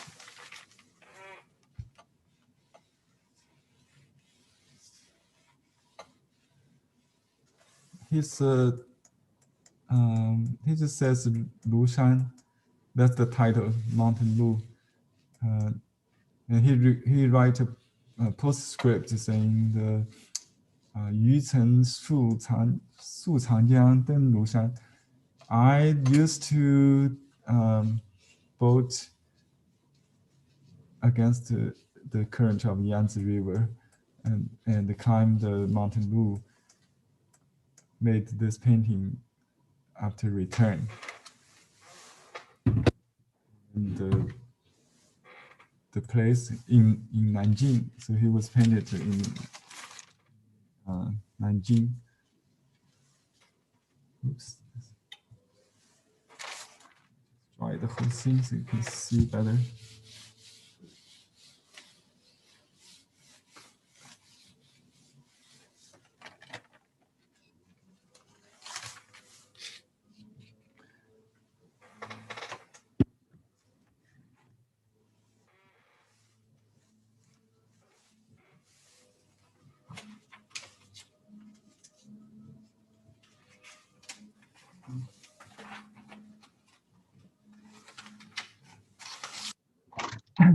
Why don't we do this? We just mount it. Okay, so you can You can still work on it even after mounting. But let me just show you how it works. This is a piece of silicone paper.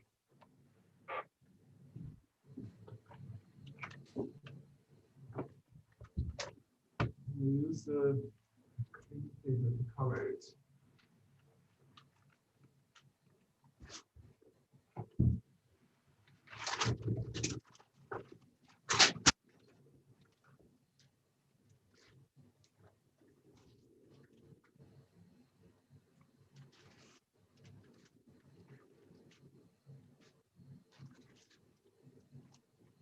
I just use a newsprint,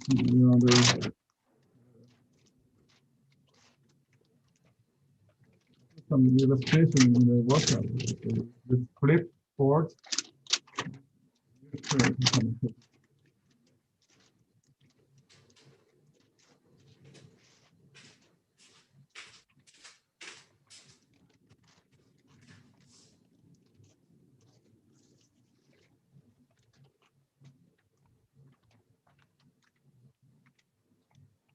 It's safe to iron. Since we have moisture on the painting, so I don't need to spray. I don't need to spray water. Just iron it to dry it. It's called dry mounting, but we do need a little moisture to make it easier to flatten it. So we flatten the painting after it's done. Also, you can do it in between the steps. So football Shi always does this. He will paint something, even make a holes. If he did something too dark, he can take a part out with a hole. And then I ask the mounting master to mount it. Then he will continue to work on that. And the paper becomes sized after mounting, semi-sized. Right? That's always oops, I got a problem. The backing paper should be smaller, not bigger. So I'm making a mistake. It just stick on the paper. So I need to cut it off.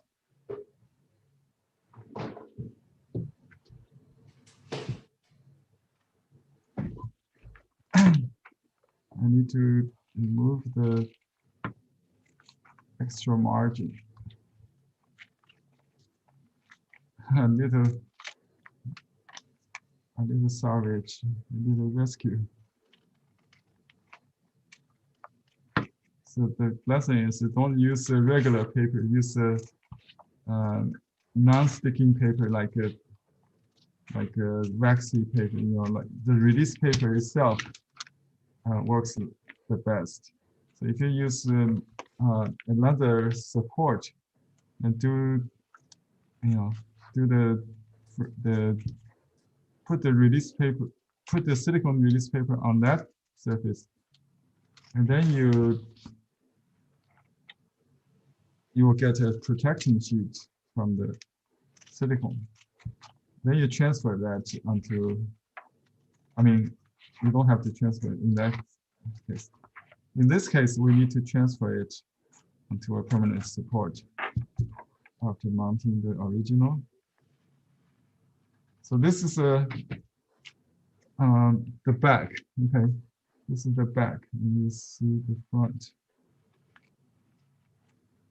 Oops, it's a little bit tricky now. I need to find a spot where I can separate the two.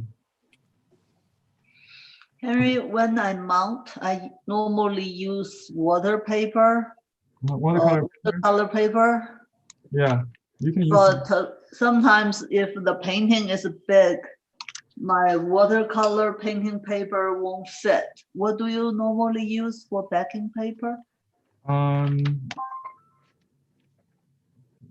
this phone off. Sorry.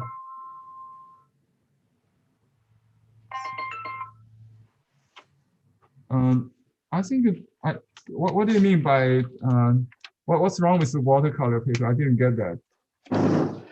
The size, if it's a large painting, right? Oh, My not big enough. watercolor paper won't fit, right? Oh, not fit. Oh, you mean okay?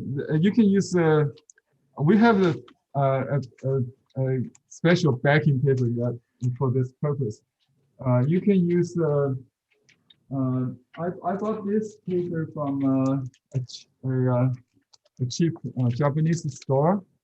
They have this size H3 size, which is it's big enough for this painting at least. You see, I already have the silicone on this paper. So this is what we should do. So we put this painting first on the board, and then you put this this painting on this backing paper. So it's much easier. This is called the method B. Method B. Instruction. So you just iron this, and you will be there. So in this case, I didn't do that. So I don't have a support. What I need to do is I put this on the. I can use a watercolor paper to show you. Something else. Okay, I found this paper nearby. I think, just like what you said, it's not big enough, right? Yeah. Then you have to find a better size. If it doesn't work, you have to trim it. If we don't want to do that, it won't work. So yeah. Something else. Yeah. So let's see what we have.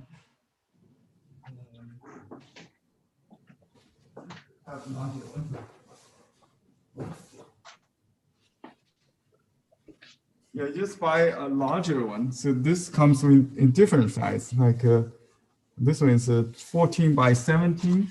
That's big enough, right? So we can use this one. Yeah, just buy this larger size. This paper will work.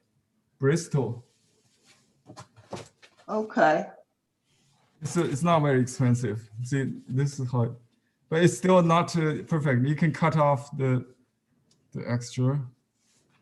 Okay, so just like just put it in the middle. You have a frame. You have a mat, right? Just like that. So this time I have this protecting sheets. Let me see. I don't want to make another mistake. So this is the same size.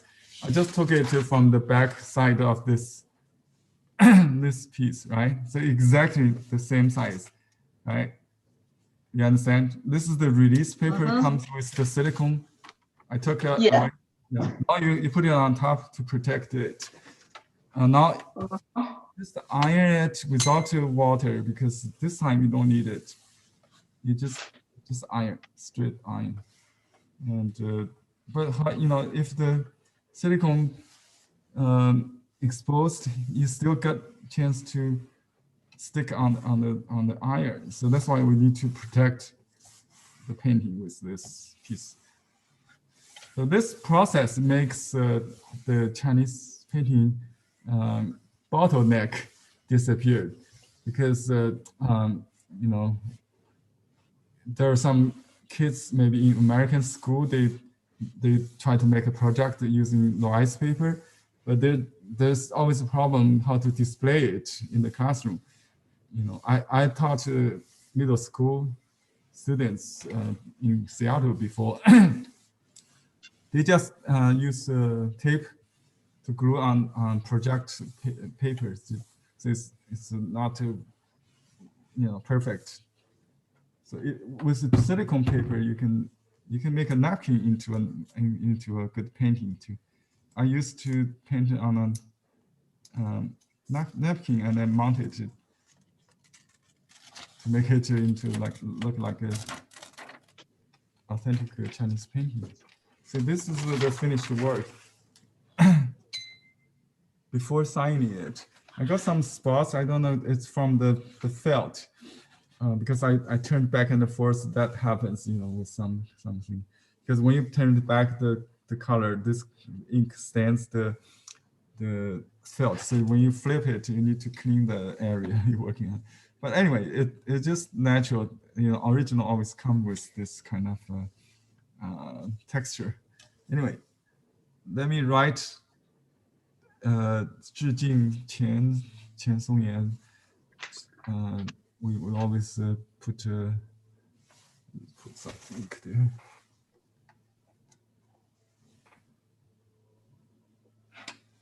His name suggests the subject matter, Song Yan. And Song means pine, Yan means cliff.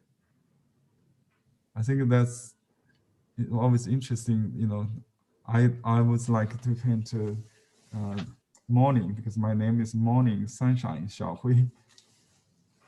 Song Yan Xiaohui would be a good painting title, right? Mhm. You can still write after mountain.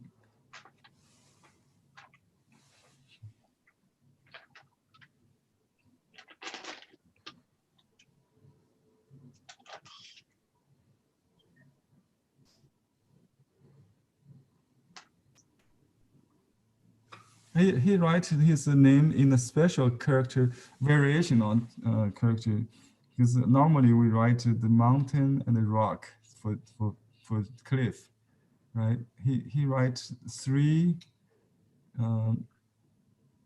mouths like the character rank pin and then mountain. It's the same meaning, same, but just because the ancient master Hua Yan used this, he saw that he think it's an interesting character, so he used this variation on character. It's the same as this one. This is the normal one. If you type, you cannot. I think the font they have not has both, so you have to scroll to the end of the choice, you know, in pinyin input system, find this. If you search on Google with this, you find a different picture than, you know, you use the other one. So it's interesting. So you have to search both characters in Chinese to find all the references. The year of ox. Okay. Xinchou, we learned that in calligraphy class already. It makes it easier to write the 2021. I hate to write the 21 is difficult to write. Xinchou. You can put the months, you know, or you can put where you painted, something like that. But I don't have to really write too much. I just use my signature to end. Okay.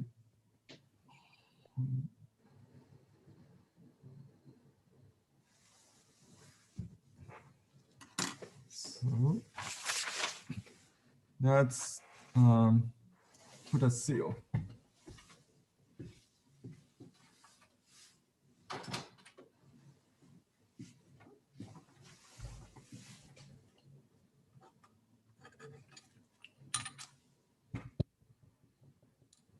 So size match the size of the character is the best. And he liked to do it on the side. You know, he would do it on the side. That's his style. Using you can yeah, that's you can overlap with the writing, but normally we just put on the end. He write very long inscriptions, so we just do it like that. Okay, that's my demo. I hope you. Beautiful. Thank you very much. Thank you. I like to hear that. I like the coolness of the color with the contrast a little bit warm. Yeah, the seal is the dot, the red dot to complete, and it goes like a circle, right? I hope you get the idea of the C shape. So this really needs to open. This side needs to open to get the C. If you paint the mountain too low, you become an O, eternal. That's a different approach. Monica, what do you think? Yes, I just want to say if my grandfather would see this, he would really be pleased, I guess. Thank you for saying that. I'm so pleased. I just found on the wall his Okay, let me show your video. just just to show everyone the pine tree here. Okay, let me see how do I. Let me go back to your screen. Make add spotlight replace. Okay, now it's your turn. Oh yeah, this is the. So you get an idea. This is his original painting. Original painting on your wall. Yeah, I saw that. It's not very big. It's like the size we are working on today, which is good to know. Yeah. Yes, a little bigger, I guess. A little bigger, twice bigger maybe. Yeah. So this pine tree is a different pine tree actually. Yeah. But the style how he present. Yeah, Qian style. I think his pine tree has this characteristic. I read the book you gave me in the thesis. The graduate students dissertation wrote. It has the straight trunk, and interlocked, like a crossing branches, like I mentioned, and do you see any needles there? I think it's yes, there's a lot of needles, lot of needles. Yeah, but I think this tree is also in northwest China. Oh, okay, so maybe different than at Lucian. The style, the tree is different. It's flat, but I think I've been there in Hunan province. It's not really. Maybe there are a couple of them. I think he could just, add them for serving the purpose. It's just the owner. It just created a stage. Because pine represents longevity, and then like in the memorial site, you always see pines. This is a memorial museum of the Mao's birthplace, Mao Zedong's birthplace. Yeah, I've been there. I visited there myself. Yeah, this is Shaoshan. I'm sorry, I thought it was in the Yan there. Oh, Shaoshan, yeah. In South China. Not it's Shaoshan, the Hunan province. Yes, this is in South China. But I also find a picture that probably give some idea. This picture here. Oh. My grandfather with my aunt. Your aunt. She's also a painter. She's really? a painter in Beijing. She passed away also. Oh. This is in Mountain Huang, not Lucian. Yeah, Yellow Mountain. Yeah. Yellow Mountain. So you see the pine tree and the rock in the back. Yeah. So he was painting with football shirt standing by on the lower. Yes. Wow. Yes, exactly. That's Fu Bao Shi. On this side, yeah. Yes. Behind Fu Bao Shi. Oh, I see. Oh yeah, I think he's Fu Bao Shi was the first. This is Fu Bao Shi, and this is in the middle is Chen Zhifu. Oh, Chen Zhifu. Yeah, I recognize him. Yeah, Chen Zhifu and Fu Bao Shi both studied in Japan. Chen Zhifu is a Gongbi painting master in Nanjing, very famous artist. And so your grandfather was standing behind. Yeah. Yes. So there are 3 masters of Nanjing. Yeah. Yes, I can show you next time this book. Okay, thank you for sharing that. I'll be very happy to explore that with you. Okay. And this book, I could not find the Oh. 点滴, you know, the 延边点滴. Uh-huh. Yeah, I could not find it, but you probably have it. But this has also a lot of Tips he wrote in his early life. oh. One has also a lot of his writing, his talking. So Qian Songyan, what he wrote about his life, about his experience, about painting skills Mm-hmm. in this book. Mm-hmm. Oh, great. I would So love maybe to- I'll give you one the next time. Oh, no. Thank you in advance. Thank you. I would be very happy to read that. Yeah, maybe we could translate in English too. Oh, sure. I'd love to. Yeah, the book you give me compiled by your mother, the method of life sketch, has also some some chapters from the 页面点滴, I think. Yes, Colors yes. and yeah, so Yes, that- but that- in this book, is saying some new 延边点滴 uh-huh.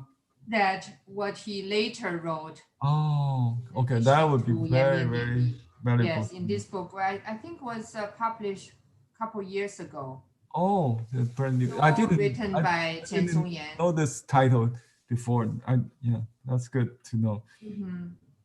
Okay, I look forward to receiving that book. Thank you very much. Maybe, yes, and maybe if it's possible, if it could be in the afternoon, that my mother, because she was always assisting my grandfather painting, Oh, so she knows all the details about his technique, uh-huh. how he create all the 参比 something. he Yeah. painted. Uh, So if in the afternoon, then my mother could attend yours and tell oh you yeah, but I don't really his technique.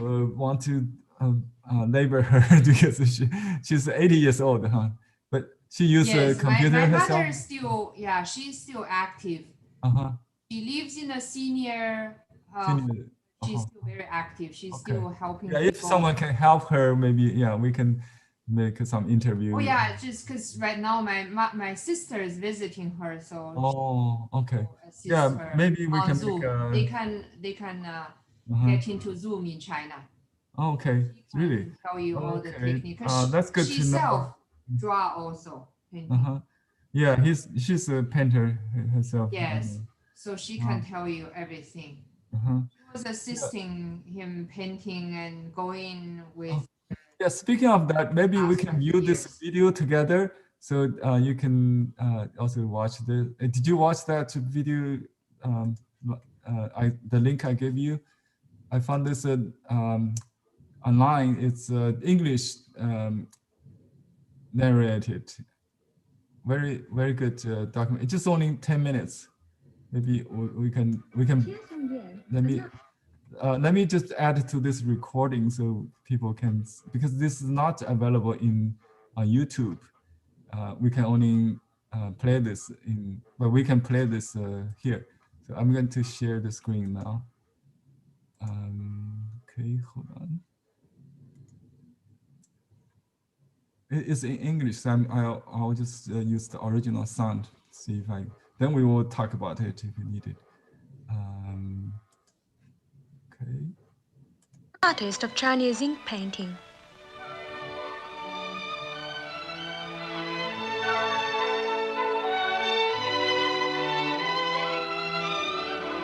The celebrated artist Qian Songyan, who is also president of the Academy of Traditional Chinese Painting of Jiangsu Province.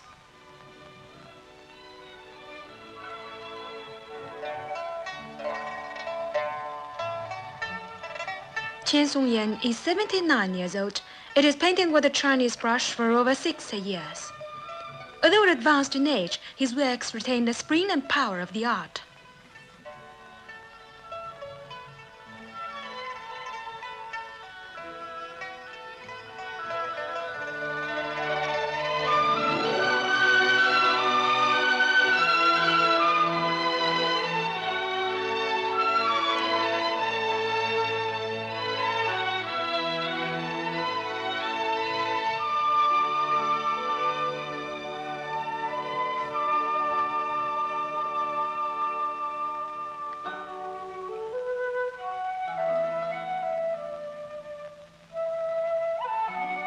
He started with Tian Songyan is a master of traditional brushwork.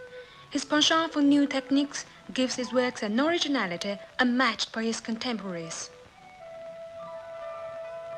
this goat hair brush. That's his.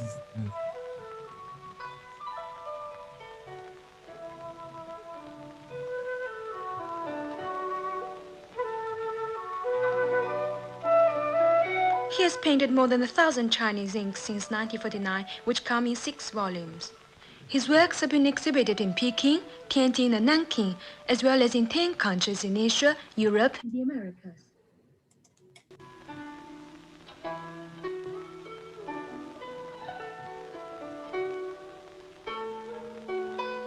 These 4 scrolls of flowers and birds show the fine craftsmanship of his early works.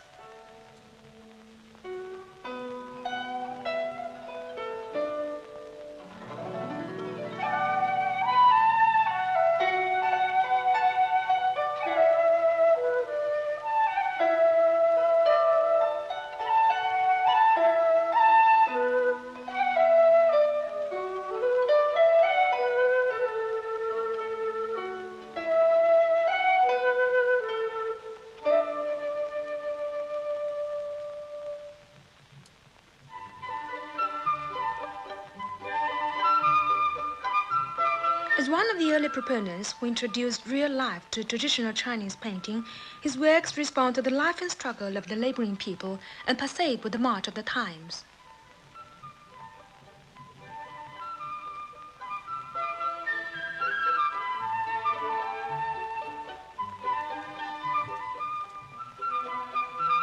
His best of landscapes, Verdant Cypress on Mount Taishan, was made in 1959.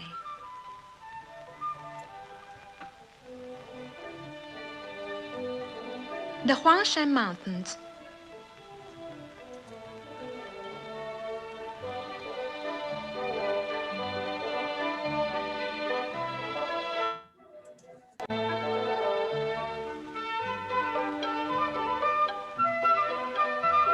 Red Crag, where the late Premier Zhou Enlai had his residence in Chongqing, in bold red.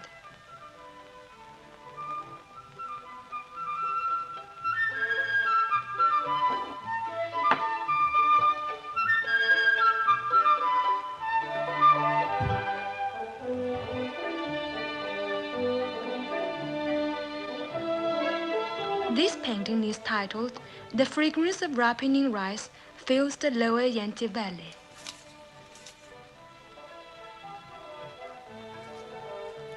He has made 6 cross-country tours after he reached 60, in the course of which he produced many fine works.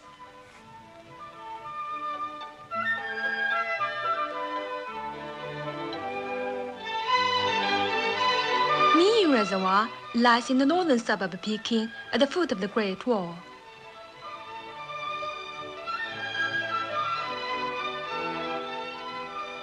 This is what we did yesterday. A lofty pine on the peak of Mount Taishan.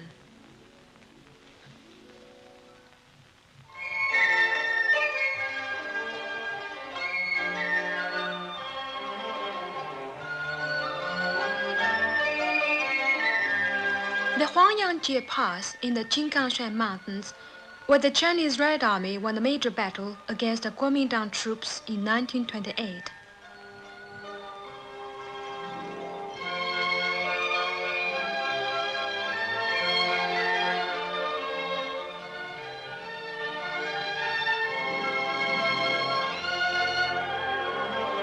Maoping in the Jinggangshan Mountains, and the house where Mao Zedong lived in 1928.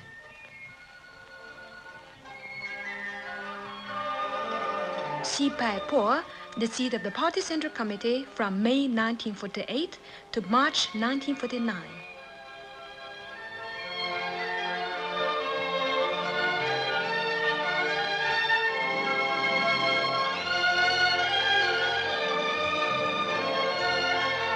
Tian Songyan painted Xipaipo and the New Dachai at the age of 78.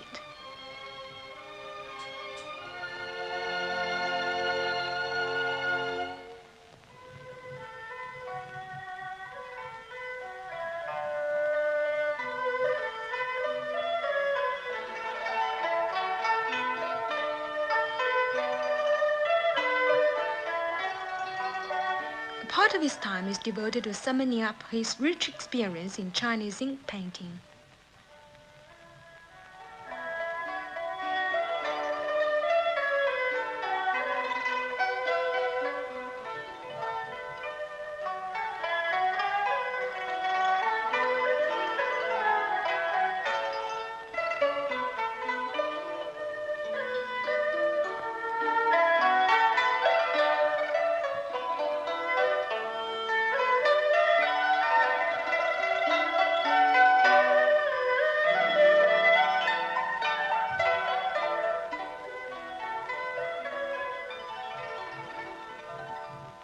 How best to preserve and carry forward the best traditions of Chinese ink painting is often the subject of his conversations with other painters of the traditional school.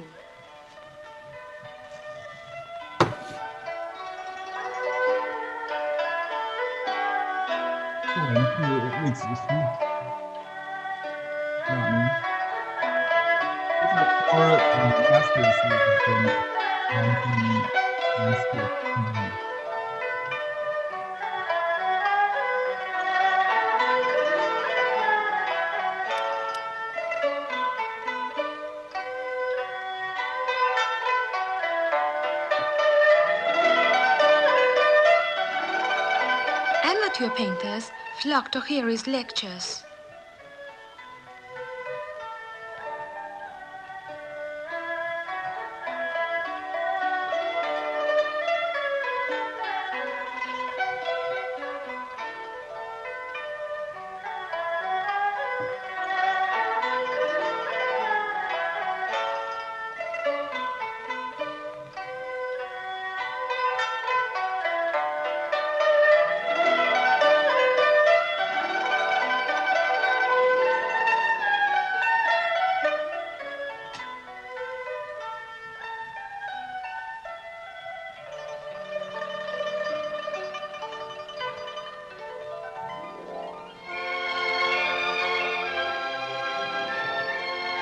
Recently, Qian Songyan was among China's outstanding artists who had the honor of painting for the Qian Memorial Hall.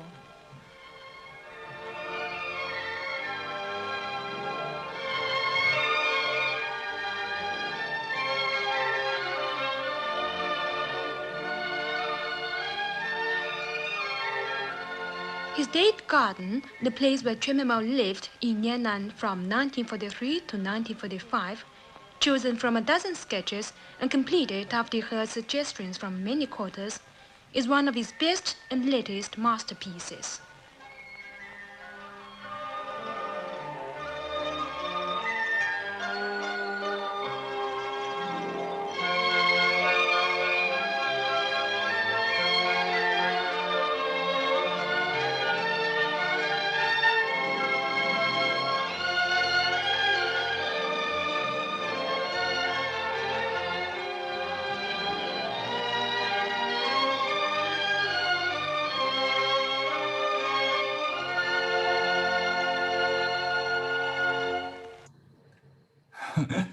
Okay. So yeah, I just want to say, when I saw this huge painting, I remember sometimes that my grandmother has to support him for huge paintings, have to support him to climb on the ladders, because you have to climb on the ladders to draw. It's The mural paintings, yeah. Yeah. So then I'm also read kind the of helping story. to hold some ladder. Yeah, this the last project was for Chairman's Memorial Hall, and they were summoned from Nanjing to Beijing, where you and your mother lived, right, at the time. Yes, yes. It's 1979, something like that maybe 80, 78 or 79, I think. Yeah, but he did a lot of huge paintings for in Beijing for hotels. Yes, yes, for people's hall. People's Congress Hall, yeah. Congress Hall, and for some other countries. So he is so good at large scale painting. I read this interesting story saying the group are painting on different projects, and they're locked down to do that, right? You family cannot really visit them because they're in a secure area. So Master Qian has to paint fast, to free himself to reunion with your mother and your family. So he does good fast work because he prepared the painting beforehand, on small scale Yes. sketches. So it's on his Yes. mind that it's a physical work to stand Yes. on the leather to paint. So, Mhm. yeah. We And to have the at age of- home hundreds, thousands, millions sketches, Sketches, yeah. sketchbooks. Right. Paint and maybe 100 times for just one scene. Uh-huh. Sketches is probably 100 times he has. Right. So And he used personally pen. also. He used a pen to sketch, also pencil. Yes. Mm-hmm. Yeah. Line sketch. Yeah, he used pen. Yeah. So live sketch is the. Did you watch that that video? I think I didn't share with you, Monica, but I was wondering all the other students have watched that book on life sketch, the socialist realism in China. Did you watch that? Anybody? I think I put. Yeah, I did. You did? Yes. Yeah, it was fascinating. Let me show Monica this video. I think Monica, you need to see this. It's featured your grandfather there. Mm-hmm. Yeah, let me show you. Oh, see, this is not the one. Let me see which one was that. That's fan. It's a very good book. It's newly published, maybe 2 years ago. Let me share with you. Okay, let me go to YouTube. I'm going to share this. Also, maybe you should get this Here book. I also saw a big painting in the background. Let me share with Painting this that was. with you. Okay, let me take a I just randomly see another picture, which is hold on. Yeah, I'm going to show you this video to the audience again. sure. Yeah. Okay. Sorry. Let me see.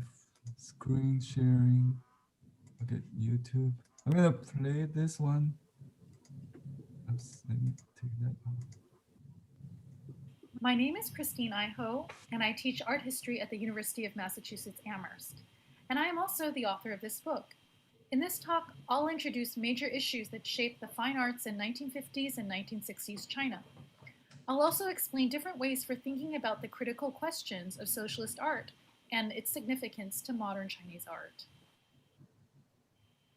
The book features over 80 color reproductions of paintings, sketches, and drawings, published for the first time in English, and beautifully produced by the fantastic editorial staff at the University of California Press. In this talk, I'll show several images that could not be included in the book to demonstrate the wide range of image making encompassed by this period of art history. The book examines how art was made in the early People's Republic of China. A truism about art in socialist China is that artists were mandated to obey the ideas laid out in Mao Zedong's famous Yan'an talks. The Yan'an talks call for art to intervene in making political ideology. Rather than making art for art's sake, artists needed to respond to contemporary political problems, and artists needed to make art for peasants, workers, and soldiers rather than the elite. How did artists make art in the service of politics? A central assumption of this book is that it was not obvious how to interpret the Yan'an talks when making official state art. Even when the Yan'an talks became the central artistic text after the Chinese communists came to power, administrators and artists had to define a new state style and create methods for addressing a mass audience. The solutions that artists came to were extremely varied as they sought to create socialist realism for the Chinese context. There were sprawling grand paintings that depicted the history of land reform and the history of the Chinese Red Army. And these paintings expanded upon inspiration from European realism, naturalism, Soviet socialist realism, as well as Impressionism, Post-Impressionism, Expressionism, and many other artistic movements. At the same time, there were also paintings that employed the traditional techniques of Chinese brush and ink. These brush and ink paintings were in various genres: lengthy panoramic hand scrolls depicting water management, scenic views capturing new cultural heritage tourism, and landscape paintings memorializing sacred revolutionary sites. I answer these questions. How did artists create socialist realist painting for a new state culture? How did artists learn to become cultural workers? How do we account for the disparate visual styles and forms that became the fine arts in the People's Republic of China?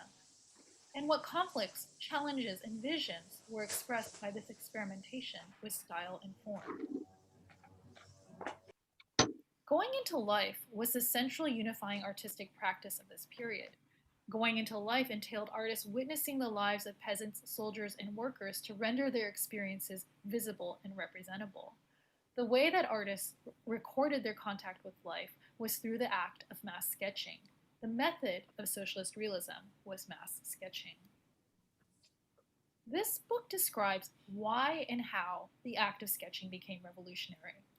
Throughout these sketchbooks and the process by which sketches and drawings became paintings, we see the manifold forms of socialist life come into being, delineating what might be called the politics of recognition. Who is seen, what is represented, and what becomes the subject of art. Why was the process of drawing important? Art academies in early socialist China were founded upon Western-styled art schools that had been established in earlier decades. These academies had espoused drawing as a modern form of art education. Drawing pedagogy was therefore seen as an agent of modernity. However, art administrators also saw that this kind of classroom education could become overly academic, divorced from life. Studio drawing needed to be complemented with a more socially oriented practice.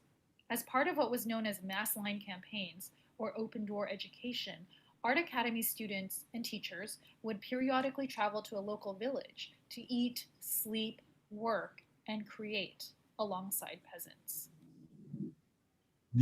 Beyond learning to represent the agrarian revolution, artists also sought to revolutionize themselves, mentally as well as physically. Brush and ink painters also went on mass sketching trips to reform themselves in mind and body.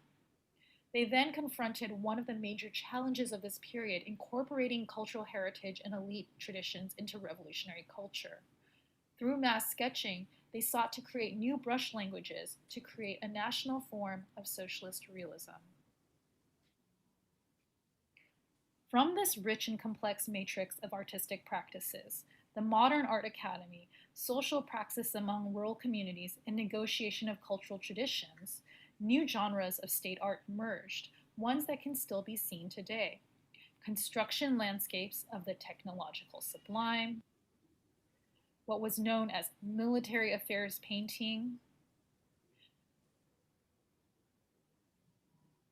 the diplomatic sketch, and sites of revolutionary pilgrimage. Yeah, that's it, Master Chance.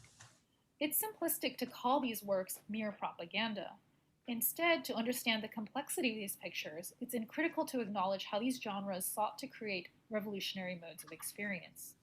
For example, construction landscapes channeled sophisticated media environments, as painting competed with the proliferation of images across pictorials, photography, photo essays, and film. Another way to understand the complexity of the art of socialist China is that artists each brought disparate ideas of art history as they made state art. Even as military history paintings depicted the life of the Red Army, such paintings also engaged with contemporary debates over the role of form and the meaning of style in making socialist realism. Mass sketching was not only focused on the Chinese Revolution in isolation, but was also networked within histories of Cold War cultural exchange. East German, Indian, Romanian, Polish, Czech, Soviet, British, and artists of other nationalities set off to tour China, and Chinese artists traveled in invitation on exchange tours as well. On these trips, making and gifting the diplomatic sketch memorialized an internationalist vision for mutual relations with Second and Third World blocs.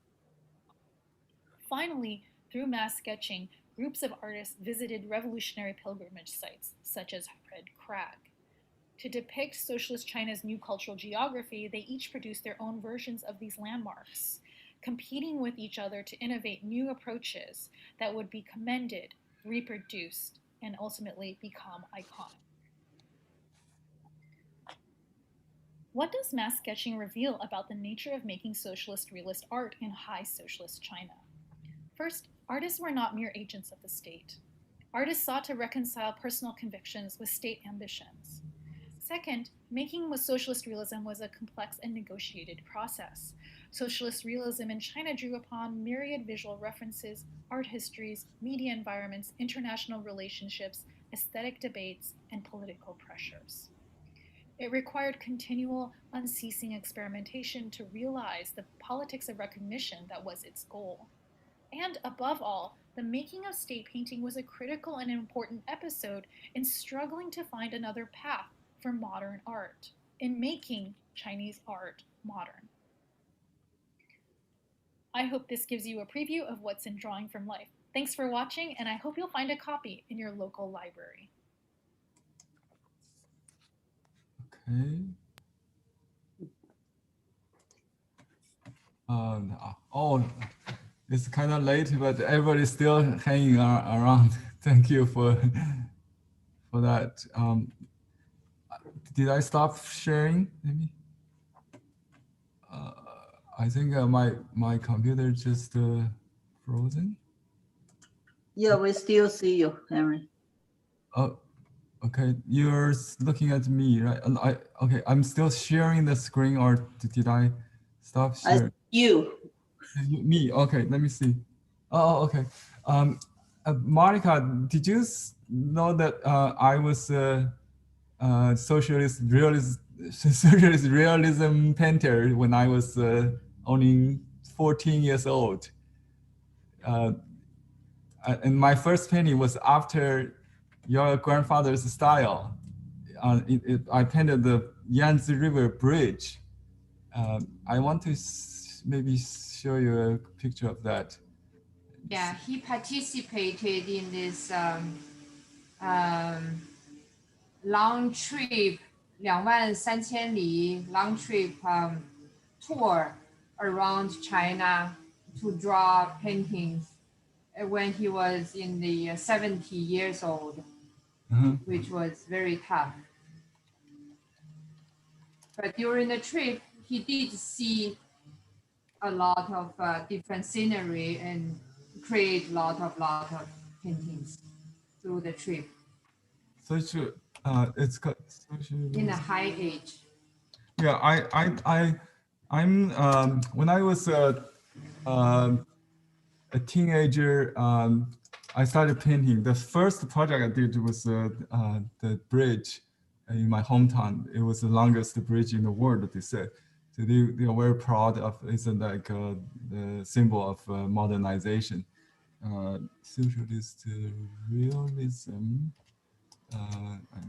Henry, what my grandfather, I just saw what he wrote. He wrote was 直至今, when he was 85 or 86, he wrote 直至今日童心犹在挥毫不止老而更忙忙而更乐这就是我愉快的晚境 So that's pretty funny. Yeah, I think he has when he was 80 years old, he gets so busy, and the busier, the happier he was. Yeah, he said in one quote, widely quoted, is always as a head of articles, people always quote his saying that he said, I could become old man, but my painting cannot get old. So he kept adapt to the new development in the society. New ideas and new ideas, explore new concepts, new techniques. So he's very good at keeping up with the spirit. And so let me share with you the painting I did when I was 15, and I think it really defined my life at that time. Yeah, I become an artist because even though the painting is in the large environment, but the skill, the technique I learned is really enjoyable. So even today, it's the same technique we did today. I want to show you, and then you can see some influence from Master Qian Songyan. Let me share with you. And this is the, I think this. Let me start from. Yeah, this is the I holding a newspaper published in 1974. So 1974. Introduced the Chinese contemporary Let me just painting, to myself. Chinese landscape painting. This newspaper was brought to me by my parents in 2000. Year 2000. They kept this for like 30 years. The domination of community 35 years ago. Yeah, that's a local newspaper. Data on it. And this is my painting. See, it was such a great honor and a reward to have their in the provincial youth show. Son's painting published in. Wow, amazing. You can see a color version. I was 15 years old. A little bit many of my painting. classmates I started painting when I was 14 years old. And 1 year later, I created this artwork head of the to participate Academy in was one of these. provincial level Maybe this lady government-sponsored who did the exhibition. Figures. But most people did the young figures. I did the landscape. Of Chinese painting. It's 12 years old. Okay, I tried to show this painting. I don't think. And you were 15 years old? Yeah, 15. See, this is my name here. 15 years old. Actually, I was 14, turning to 15. When it's published, I was 15. Yeah. Wow. And I did this painting 21 times to submit that. I got to help from Song Wenzhi on the cherry blossom.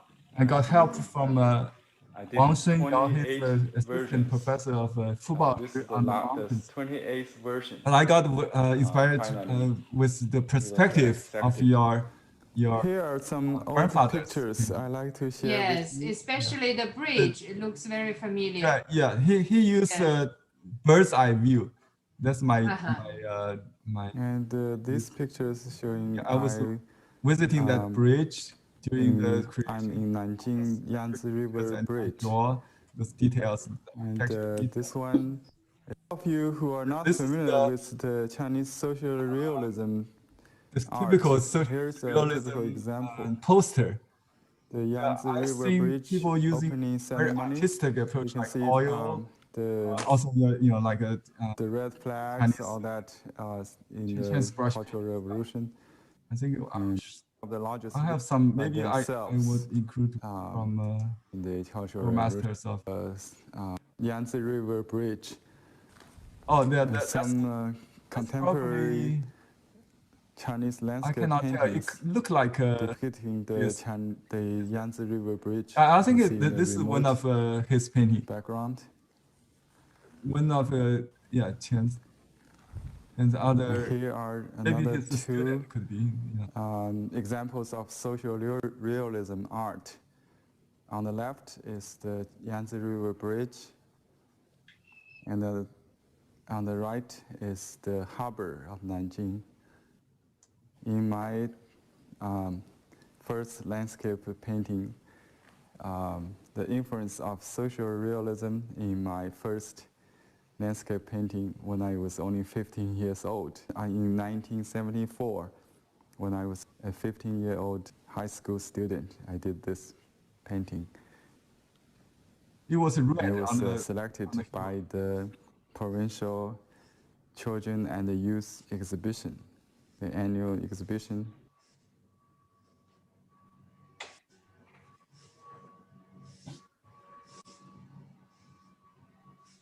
Okay. I have this original, one of the Wow, very impressive. Thank you. Very. Yeah, You are a child prodigy, huh? Thank you. It's very large. It's like a 4-size paper, table size.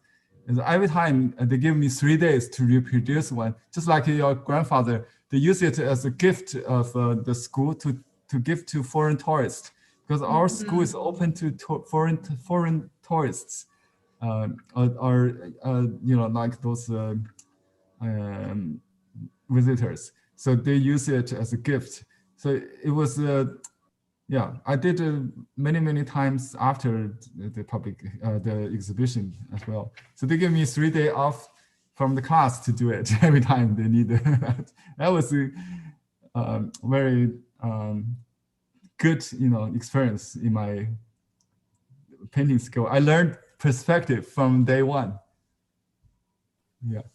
So just like your grandfather, you adopt a lot of he adopted a lot of Western painting concept. It's combination of a Chinese poetic, literary style and the bird's eye view kind of single point perspective. Yeah. So, okay. I think some people have to go, leave. It has been very long. I appreciate time. The time you share with us and all the participants. We'll continue to study this his art, and so we'll also explore other masters of his contemporaries. So next week I'm thinking about maybe Fu Baoshi, something his colleagues, or a different region, Chang'an School, Shilu. They mentioned in the or Li Keran. I haven't decided. I will let you know as soon as I decide on that. So Monica, you're welcome to join anytime. Okay. Any other? You. Thank you. So nice meeting everybody. Thank you. Thank you. So, thanks, Harry, for sharing this with us. Yeah, thank you so much. This was absolutely fascinating. Thank you for coming, Monica. Sure. Are you guys all in Los Angeles area or everywhere? No, I'm on the East Coast in North Carolina. Wow. Yeah, I'm in Los Angeles near Henry. Mm. Okay. I wish I were closer. Yes, I told